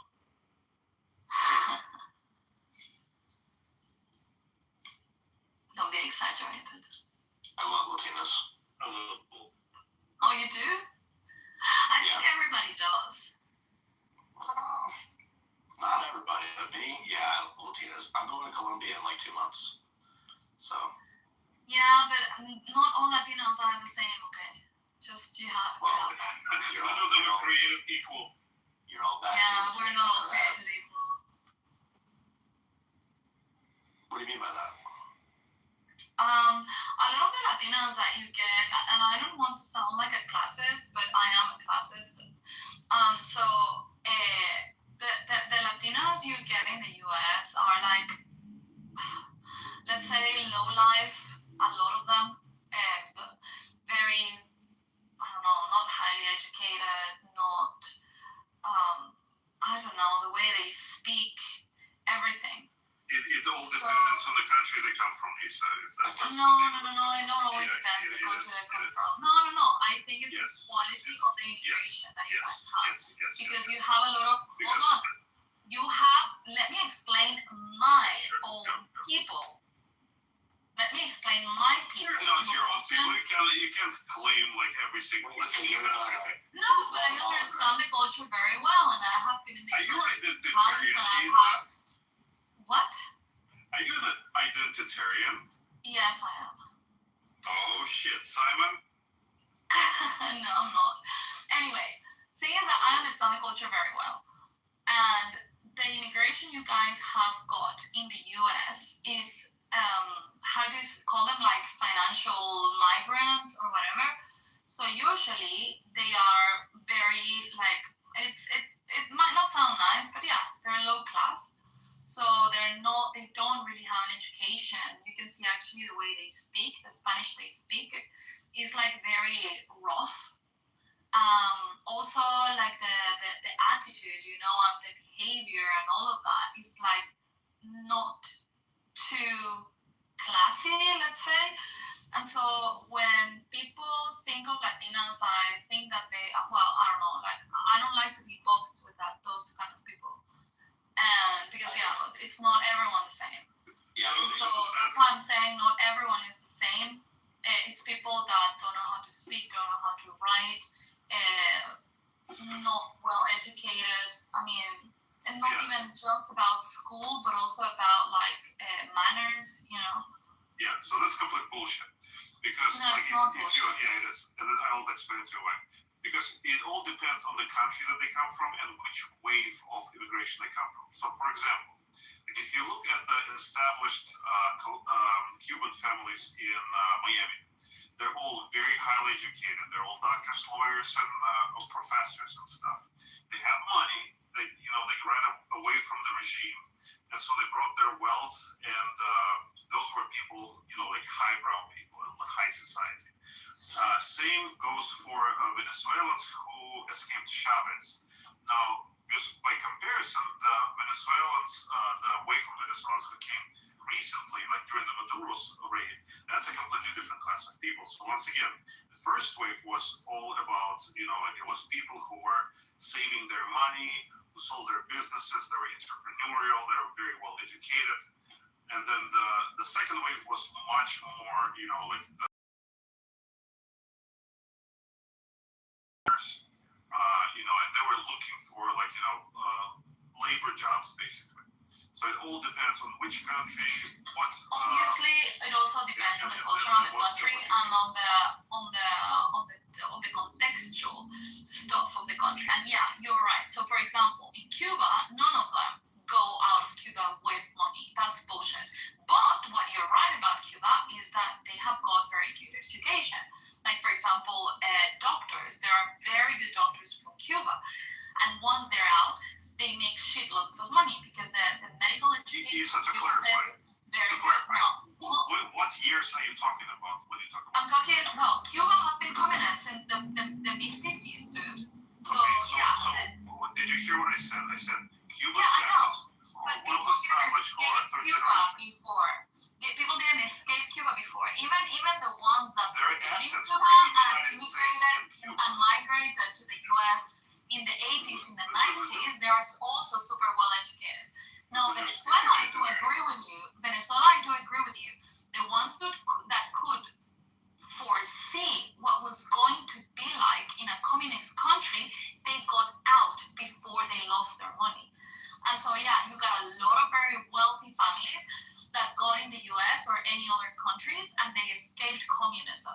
The ones that stayed got fucked up, and then when they were able to get out, I mean, like, that is a very different wave of immigrants. With Venezuela, I 100% agree with you.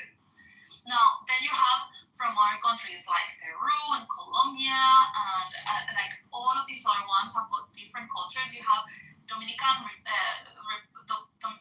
Republic is usually a way, let's say, lower class type of Latin, compared to other countries. Might be because of the wealth of the country, might be because of their education system, might be because of the slang they use or the culture or the whatever it is. But they are, let's say, lower in terms of education and manners. So it depends. I agree on the country you come from, but also it depends motivation for your immigration. You know, like for example, I was not, let's say, I am not a financial immigrant, if you want to see it like that. I went out because of, I don't know, like my skills, whatever, they hired me out, and Guatemala doesn't have really like jobs for me. So I've been headhunted like in other countries, and that's how I have gone out. So it's different when you are living in a very little town where you don't have anything to eat, and then you have to go to USA and work, I don't know, as cleaner in a house, for example. Yeah, I mean, I definitely what you're saying does make sense, because I did have like a little thing with a Venezuelan, and she would tell me a lot of the things that you're saying now, that there's different, it's basically like there are some countries in Latin America that are like considered white trash, and then there's like upper class white people. Exactly. Yeah. Like, you know, like Argentinian immigrants, for example, or Colombian immigrants, they will have completely different background, and even if they, from both countries, they have economic immigrants who come here for work, it's different type of work that they will be coming, depending on the country that they're coming from, because the countries themselves, they have certain patterns that they produce certain type of professionals. You know, Mexico, close by, over the border, you know, the masons come in, you know, the concrete people come in, the tilers come in. It's just labor, guys. Now you go. Yeah, Mexico has different demographics. Right? You go like something like Brazil. Yeah, it's like something like Brazil, Argentina. Those people, like engineers, doctors, financiers, bankers. You know, like it all depends. Saying that they all are No. I didn't say they all are, but the majority of people, or a very big part of the people that migrate to the US, do it for economic reasons. And when that is the case, you get people that are not highly educated, and that because they come from lower classes of the society, they have different culture, different manners, like, yeah, it's lower class. I'm sorry. And yeah, in our countries, all you have to do is say a lot instead of all, and you have adjusted. I didn't say all. I didn't say all. I didn't. That is an absolutism. I never do that. Never do that. Play her the recording back. Do it. Anyway, so yeah. And again, usually class and education, I don't mean that it has to do with wealth, but it has to do with like the background of your family, you know, and the schools you go, and how you... Values, it has to do with values first and foremost. Your social network and all of these type of stuff. It has to do with values, like whatever family, it can be a poor family, but if their values are like hard work, you know, education, moving to the next step in a society, they'll succeed. And if it's a fucking rich ass kid who is like, you know, let's party, you know, it can be a small little brat, drug addict. Yeah, and he's gonna be pauper poor within like 1 or 2 generations. Yeah. Hey Dave. Alchemist, are you there? So did anybody watch Charlie Kirk's funeral, where his wife, you know, caressed his dead hands and cried and sobbed over his casket? Mm-hmm. Yeah, but that's not the funeral. Well, I don't know. I think the funeral. Well, is the funeral just like one day? I didn't understand that, because they're not gonna bury him until Sunday. I mean, I guess that was like the viewing room prior, or they have like a meeting, you know, with the casket and the deceased. Yeah, I saw that. I thought it was horrible. I wouldn't have posted that video. Every time you see a dead body, it's always amazing how the color changes so significantly, and you can always detect it. There's nothing quite like it. It's yellowish, right? Yeah, I mean, funeral directors are supposed to put makeup on, you know, but even when you put makeup on it, it's like, anyways. I'm just saying that, life and death are the ultimates. And the way I view, Charlie Kirk's assassination, it's like we have this psychosis index, and because of the internet and cell phones and programming, and access to high-powered rifles, I mean, the only way to counteract this is with vigilant citizens. And the fact that some people filmed another motherfucker on a rooftop, and we're just like, oh, hey, look at that guy up on that motherfucking roof, that rifle there, and they're at a Charlie Kirk event. Why the fuck those people aren't, hooting and hollering and disrupting the whole event? As soon as you see somebody on the roof, like, why isn't somebody screaming to stop the entire event and everyone run? So vigilant citizens who can detect evildoers and can prevent these tragedies prior to an actual shooting event. I mean, even the Pennsylvania with Trump, why that piece of shit got on the roof and there were people filming it, and why people didn't stop everything, shut the whole thing down. I mean, sometimes it takes the loudest person in the room, or somebody at least with some command presence, to dictate the situation, because they're that effing loud. They disrupt congressional hearings all the time with pink activists disrupting testimony and etc. So your voice matters, and if you see something, say something.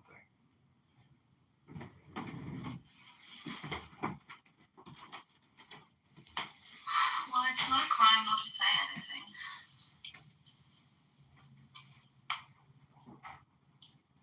He's my favorite watermelon. Yes, Chorizo, how are you? Stop defaming me in the chat. Hey, my guy, those people that saw that dude up with a rifle, when a bullet has your name, it has your fucking name, bro. You ain't getting away from that. And that bullet has Eric's name all over it. It's unfortunate. I mean, we are all saying like, oh my god, maybe this could have been. Can you imagine? I bet that he was close to maybe being shot some other times, in other places. And he might have gone out alive, But I doubt that this was the first time. Yeah, exactly. You know how many other instances these guys were set up, they just never had the chance, was all they could have shot? Like I said, that bullet had his name on it already. Yeah, these guys must have tried already to kill him, but he was either lucky or it was prevented or whatever. I doubt this was the first time they were after him. And I bet it's the same thing with the other guys, with Ben Shapiro's and Michael Moles and yeah.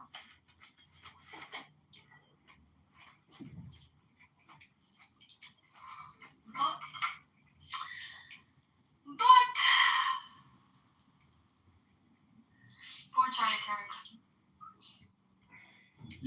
I've been asking.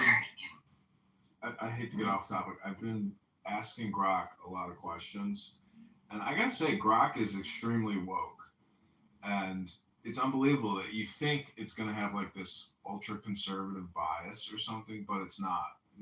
Grok is extremely liberal in its opinions, but I think it's really because that's the source of all the information. I mean, it's just indexing the internet, and the internet is just full of woke opinions. But it's like very anti-American and anti-patriotic.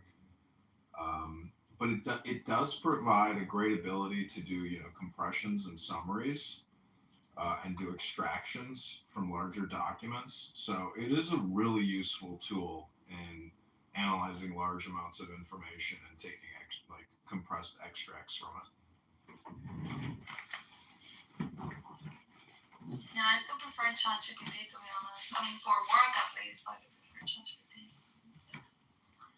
I think it's much better. I use Claude sometimes, but I think the features, even on a paid subscription, are very limited compared to what you can get with ChatGPT. So I might stop paying for it.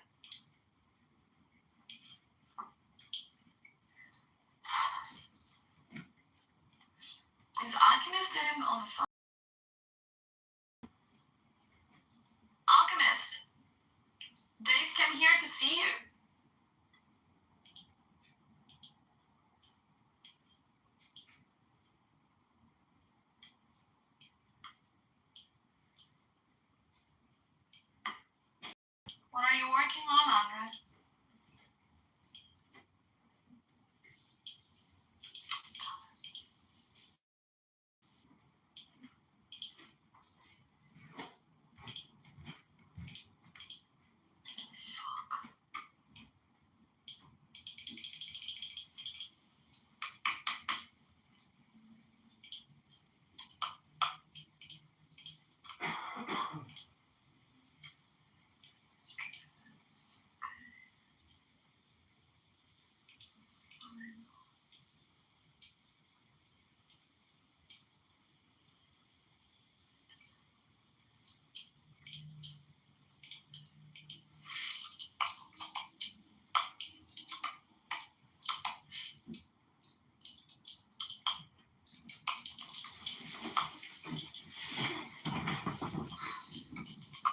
Okay, everybody, this is a campaign fundraising room for candidate John. That's me, the speaker here. If you're in this room, invite people to the room. Click that link above. If you meet the donation rules, send $5, $10, 10, not 11, 10, not 9. And I promise I'm going to read you a poem which is going to awaken your kundalini in your tuchus all the way up to your pineal gland. It's called a poem, everybody. It's only 60 seconds of your day. Ladies and gentlemen, ladies and gentlemen, 60 seconds of your time when you've spent years here talking about nothing. 60 seconds of a refined poem is all I'm asking. You didn't ask.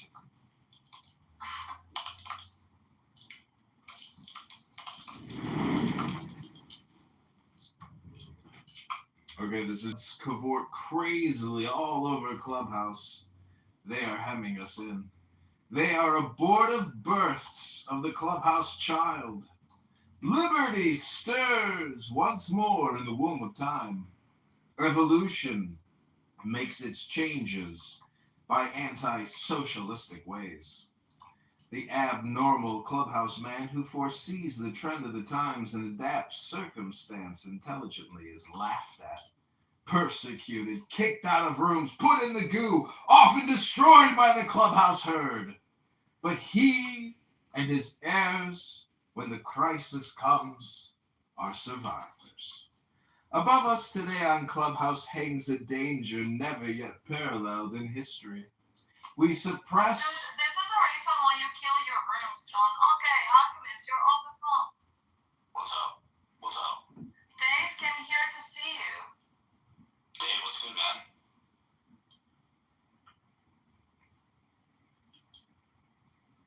How are you? I haven't been in the Bitcoin. I'm okay. I'm trying to figure out if I want to be in a room with John or not. I did just come here to see you, but it is good to see you. Yeah, man, you too. Yeah, I haven't been in the I'm a dangerous person. Dangerous person for recording your never-ending Bitcoin rooms? Are you guys talking about nothing, Dave? Why is he a dangerous person? He's not mentally stable. No, he is actually. He just plays like a crazy man.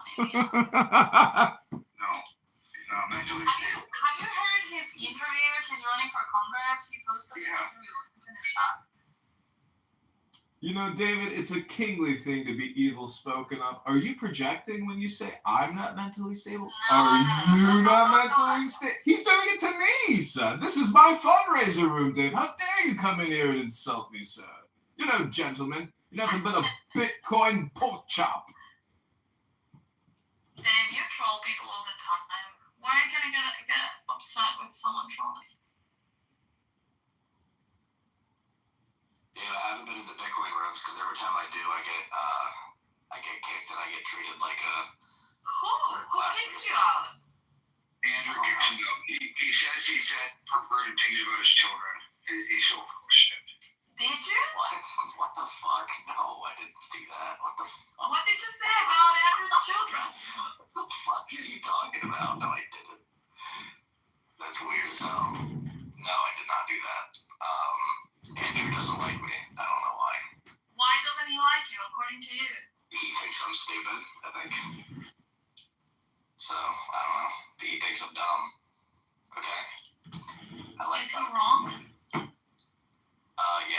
is, but I don't know. Maybe I am. I have no clue. But I don't think so. He just doesn't like my opinions.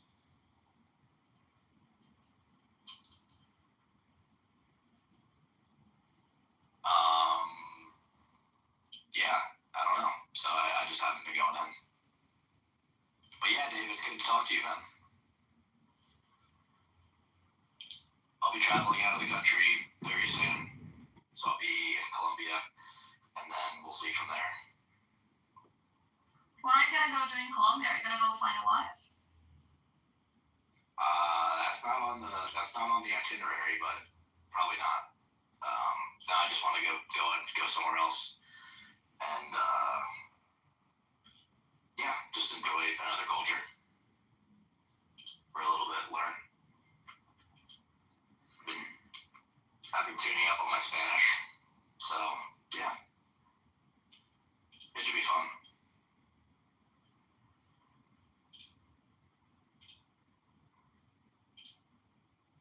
How old are you, Alchemist? Me, I'm 28. Oh, you're a kid. How old are you, Issa? I am old as fuck. How old are we talking? Do I have to say? No, you don't have to. Yeah.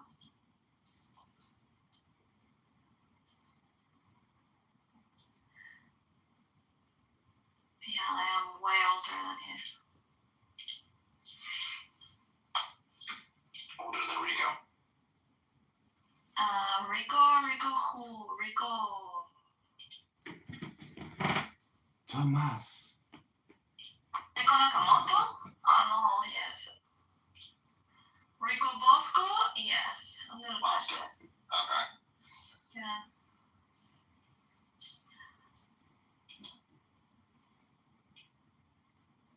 I think I was like 5 years older than him.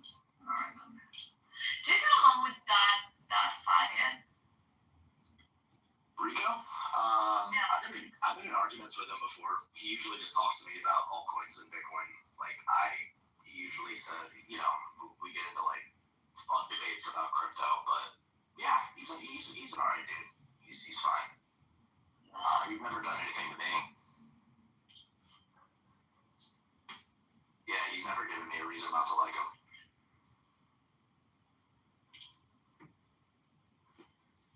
Well, good for you. Good for him. You can't say the same. No. Not really. I got him blocked 2 years ago. I haven't looked back 1 second. Oh, 2 years ago. Oh, shit. Yeah. It's been a long time. Time flies. Yeah, it does.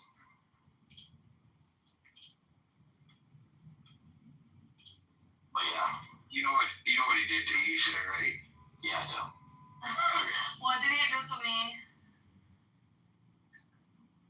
He made a dishonest woman out of you. Exactly. It took the last few years of fertility that you had and wasted it. Hey, what are you implying? I'm not fertile anymore? I don't know. You said you're very old. Yeah, well, You did say that. I'm not dry yet. but yeah, I'm old. But yeah, it was 2 years wasted with that fire. Plus the other 2 of recovery, I also actually gave that to him. So that's 4. Sounds like I can't trust your judgment. Actually, that's right. I thought people could trust my judgment until I had that relationship. It was horrible. Now, before that, I was like, yeah, I know how to read people. You should trust my judgment. I know how to read people.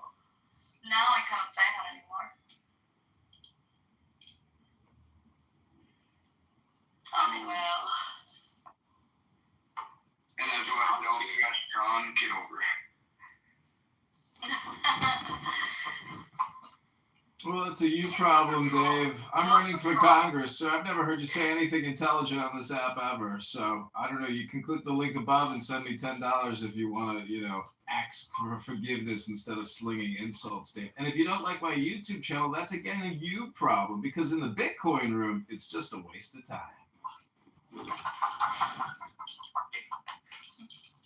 He's just a dirty politician, John is. He's another corrupt politician.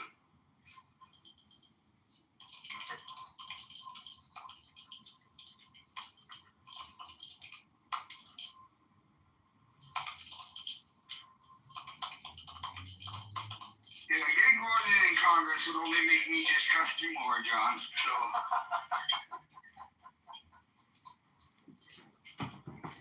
Well, actually, he's more sane than a lot of people in Congress. That may be true, but that's like saying I'm smarter than a retard. No, but honestly, I think that if you had spoken seriously with John, you would see that he is just a troll on Clubhouse. I'm quite aware. Very smart guy, and he knows what he's talking about. He's well read, well educated. He's very eloquent. I've actually had a couple decent conversations with John, but I'm still skeptical of what he is willing to do. You mean come on Clubhouse like you and everybody else, but record myself when I come on Clubhouse? Oh, wow, so radical. What a revolutionary idea to film yourself wasting time on Clubhouse.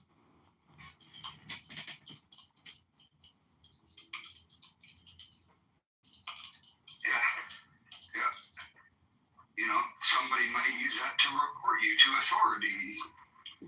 Why?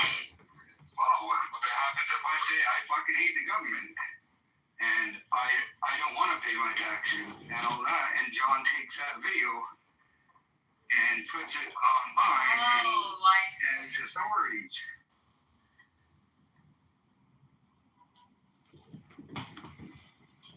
Well, I like patriots. Just saying that you don't think people should trans themselves is enough to get you shot, So what you're saying is you want to protect your anonymity from being conservative. You're afraid to be publicly conservative. I'm not that conservative, my friend. So you don't want to pay your taxes. Oh, so you love the trannies and you hate paying taxes. Got it. I hate the trannies and I don't want my taxes to pay for anything to do with them. I also don't want to pay taxes. Well, the truth is nobody wants to pay taxes. I'm handicapped and anything, and I think we had a good discussion about this at one point.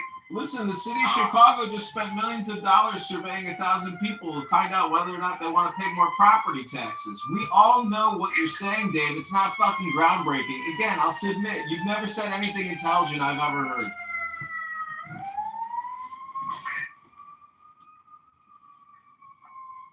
We did have one good conversation that got short once, but I think Dave's a pretty intelligent guy. He just wants the government out of his life. Is there anything wrong with that? No, that's intelligent. But go ahead, Dave. Say something else that's intelligent.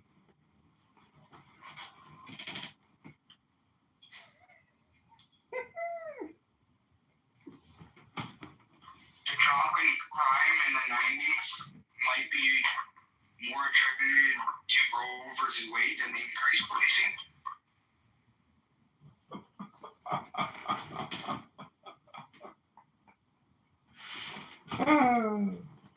Okay, anything else intelligent, Dave? Because I am trying to gather intelligence on this app. So please say anything else intelligent. Thank you.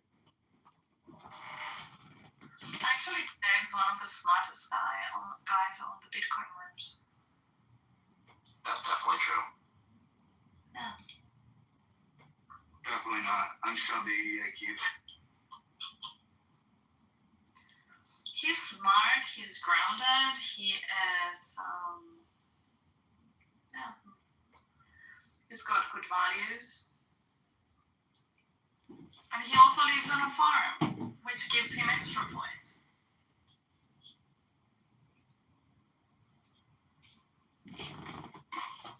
Oh, sorry if I was being rather insulting in the same way that you came in the room earlier and insulted me. I just like to, if somebody sticks a stick in my eye, I take that stick and I stick it back in their eye. I don't know. That's just my clubhouse presence. You might enjoy it in more areas. Have you tried rough sex? Oh, that's way more exciting than your Bitcoin rooms. People talking about going out, they got a Starbucks for their wife and this and that and everything else under the sun. But you guys basically have the Bitcoin chillism mind virus room. Dave, the pathetic part is that you guys just don't even film it and post it. That you guys just literally waste all your time talking about nothing. It's a clubhouse, my guy. Maybe you never really got invited to one when you were a kid, but a couple guys and you're shooting the shit and you're talking about stuff and nobody else can hear you. Like, imagine if you were a kid, hanging out in that clubhouse and somebody recorded it and then showed the whole school. It would have been like, oh no, we talk about stuff that other people don't get to hear. You know what's interesting? I realize it's the internet. Anybody can record it. Yeah, you're in a public space, in a public room, talking about nothing. People are going to record you guys being dummies. So the point is, do you realize that Google isn't even taking my stuff down because they know that citizen-on-citizen surveillance is ultimately the future of surveillance? It's not automated surveillance and automated police response or automated, revenue investigator response. That's not true automation. What is going to happen is Americans are going to spy on Americans, and Canadians are. This is what's already happening. I'm just merely.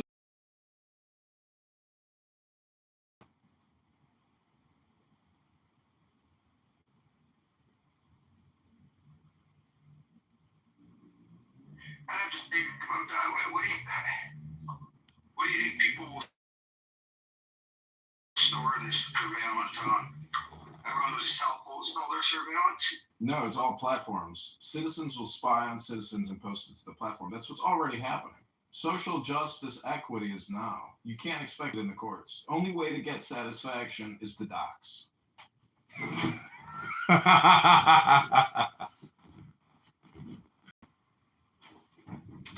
You're absolutely crazy if you think you can come on the internet now and be anonymous. It's utterly impossible. The digital footprint, you're just tied to whatever you communicate. Oh, really? Well, it's now right now. Did you know now is a compression of yesterday? So, I got a goldfish. What's the name of your goldfish? What are you talking about, John? Well, that's my point. What's this fucking guy talking about? Nothing.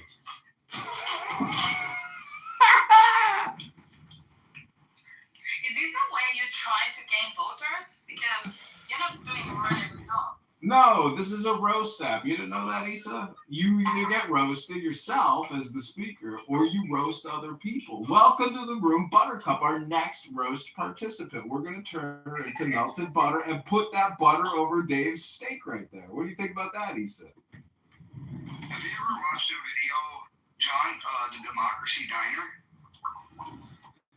No, I've never seen it. It's on YouTube. You should go watch it. That's how I feel about voting.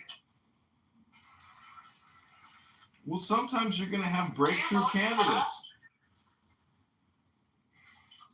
I have voted. Generally, I avoid it. Well, if you can meet a candidate who questions authority and thinks for himself, and is nonviolent, that person can be your teacher. That person can be your leader. I'm one of those individuals who can lead. I've led. I've been in the military. I've been an officer and a leader in the United States Army. I've been a leader in corporate America and digital communications. I know how to have a conversation without talking over people just like you, Dave. I'm an adult, not a child, Dave. Did you get discharged from the military and what for? I was medically discharged from the United States Army on Fort Huachuca, Arizona, while serving in active duty training, Dave. I was injured, Dave. I was injured, Dave. I was injured. Dave, I can talk on pay message right now. Go to johnforcongress.com or click that link above right now. You're becoming annoying. Why were you discharged? I told you I was medically discharged in August of 2020. I was medically discharged and I'm not finished speaking. Why are you yelling at me? And why do you keep cutting me off in my own fundraising room, Isa? Stop yelling at me, señorita, por favor. Háblame. Pasivo, por favor. No hablas inglés. Señorita, I'm not going to do your room if you're going to keep talking over me with Dave. He's a mental. This is a waste of my time if all you're going to do is... I know it. It's a waste of my time if all you're going to do is interrupt me and try to tell your answers to your questions.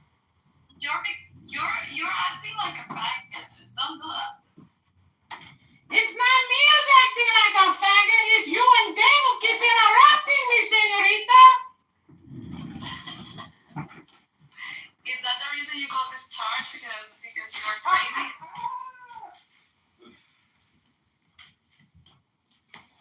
Answer, John. Let's just say I have a... That's the reason.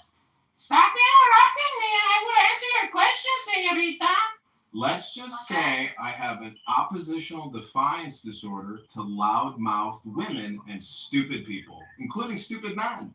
So I have what's called oppositional defiance disorder to stupid people who want to waste your time with stupid, irrelevant shit that is meaningless because of their egos, because of their big mouths and their know-it-all positions. And that's why I'm running to lead the 16th district.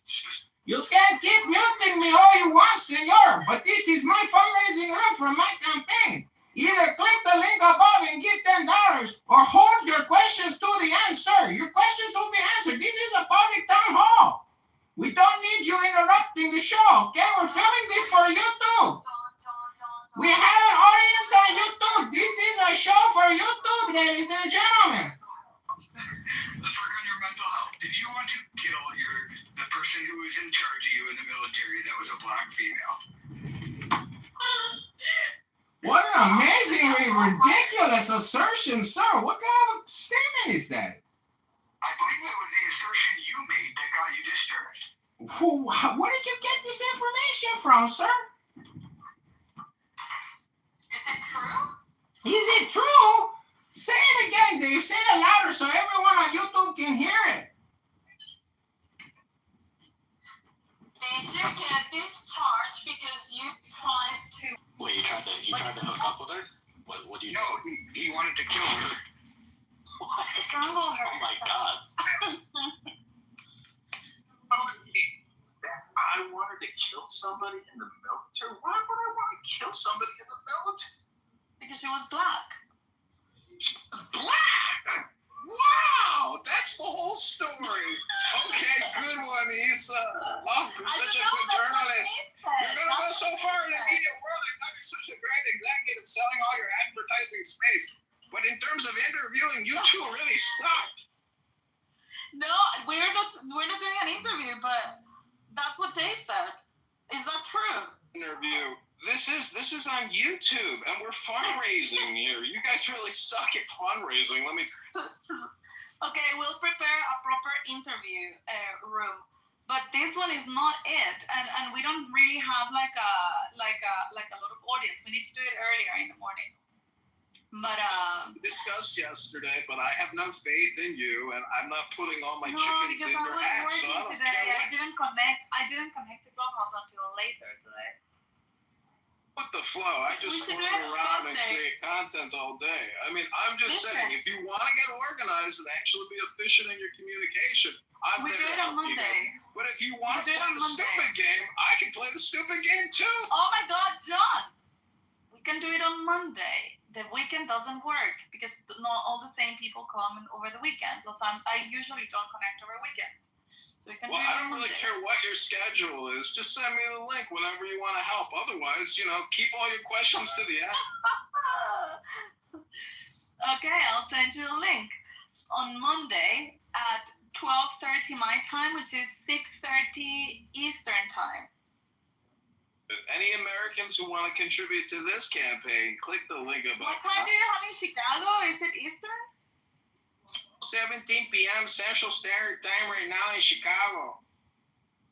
No. What is your time zone? Is it Eastern, West? If you had to vote for governor of Chicago or Illinois, would you pick John Kitover or Nick Fuentes, Isa? Oh, John, 100%. Oh my God. Dave, 100% for John Kitover. You know, Dave, you're nothing but a pessimistic, negative person. I don't appreciate your low vibration. You need to work on bringing your A game to all these rooms and bringing your positive vibrations. You're so negative, Dave. Jesus Christ. I gotta start going to church because Clubhouse is full of toxic people like you. I need to focus on positivity in my life. I hope you don't want to kill me like you wanted to kill your superior in the army.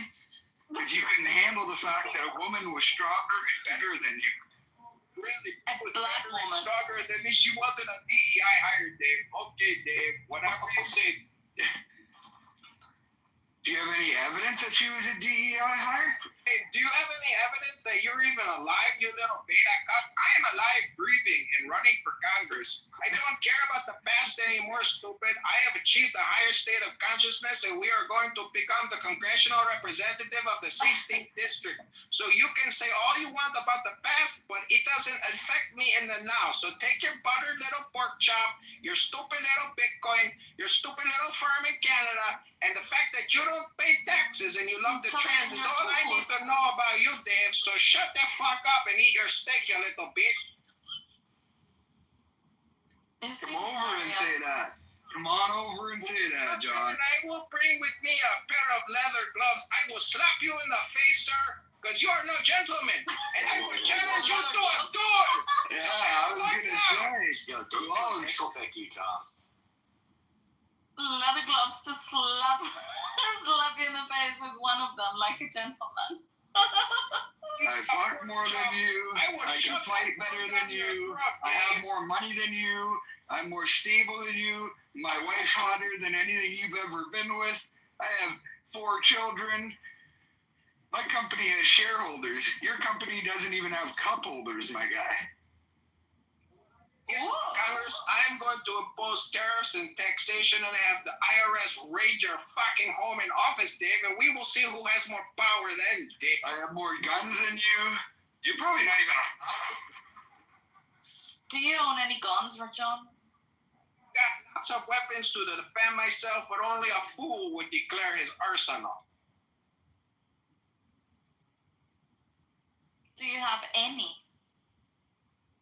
It's not. No, only a fool would declare his full arsenal. I am going to have a criminal tax investigator from the IRS kick your fucking door in, Dave, and we are going to tax the shit out of you because you're nothing but an unpatriotic little bitch, as I said. So if you haven't given $10 yet to this campaign, click that link above. This is entertaining content, ladies and gentlemen. You're not going to hear any other exclusive content like this in other rooms, just in the itty-bitty Titty Committee put on by the ESL room leader, Isabella, an advertising account executive working with a syndicate of Arab terrorists to put advertisements at soccer events digitally real time. You are mentally unstable sometimes.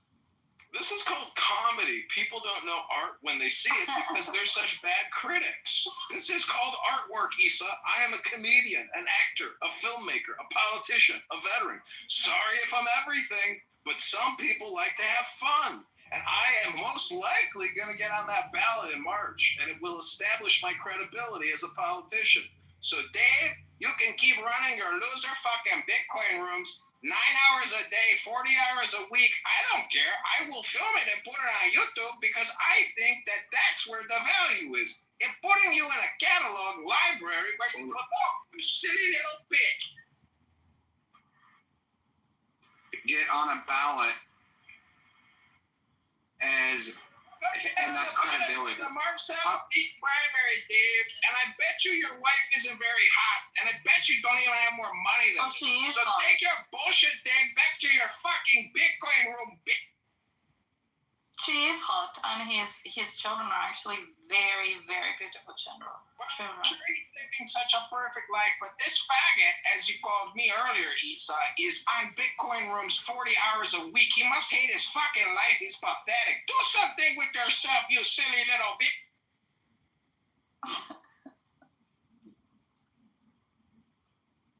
And there goes your fundraising. You're too much of a coward to run for office yourself, Dave.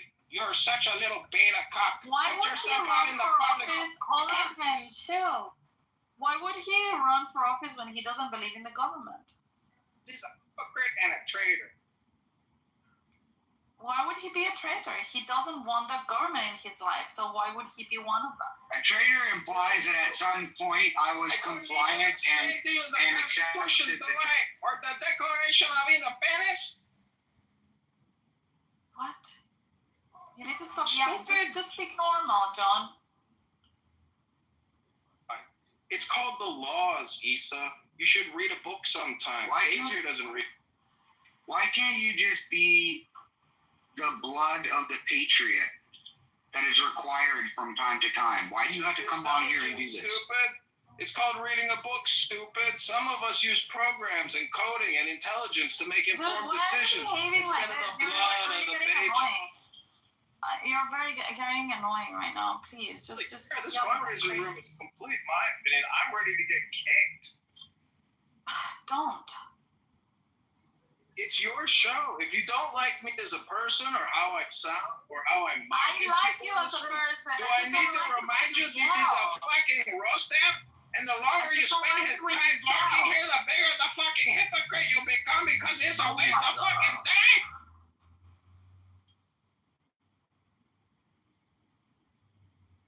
It's all on YouTube. It's all being recorded. It's a show. It's a comedy. I think I'm the only one laughing here. All right, but I'm okay, cool. Yeah. Okay, fine. I mean, look, when you do Na'am Simran, right?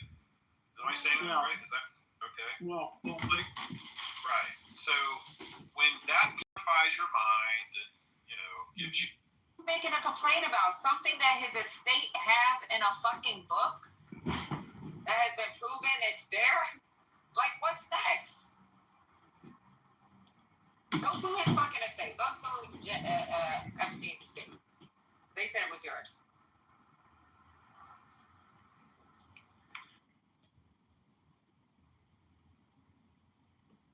These people crazy. I mean, if it's one thing, so New York Times has like a very famous case that I believe they won. I can't even remember.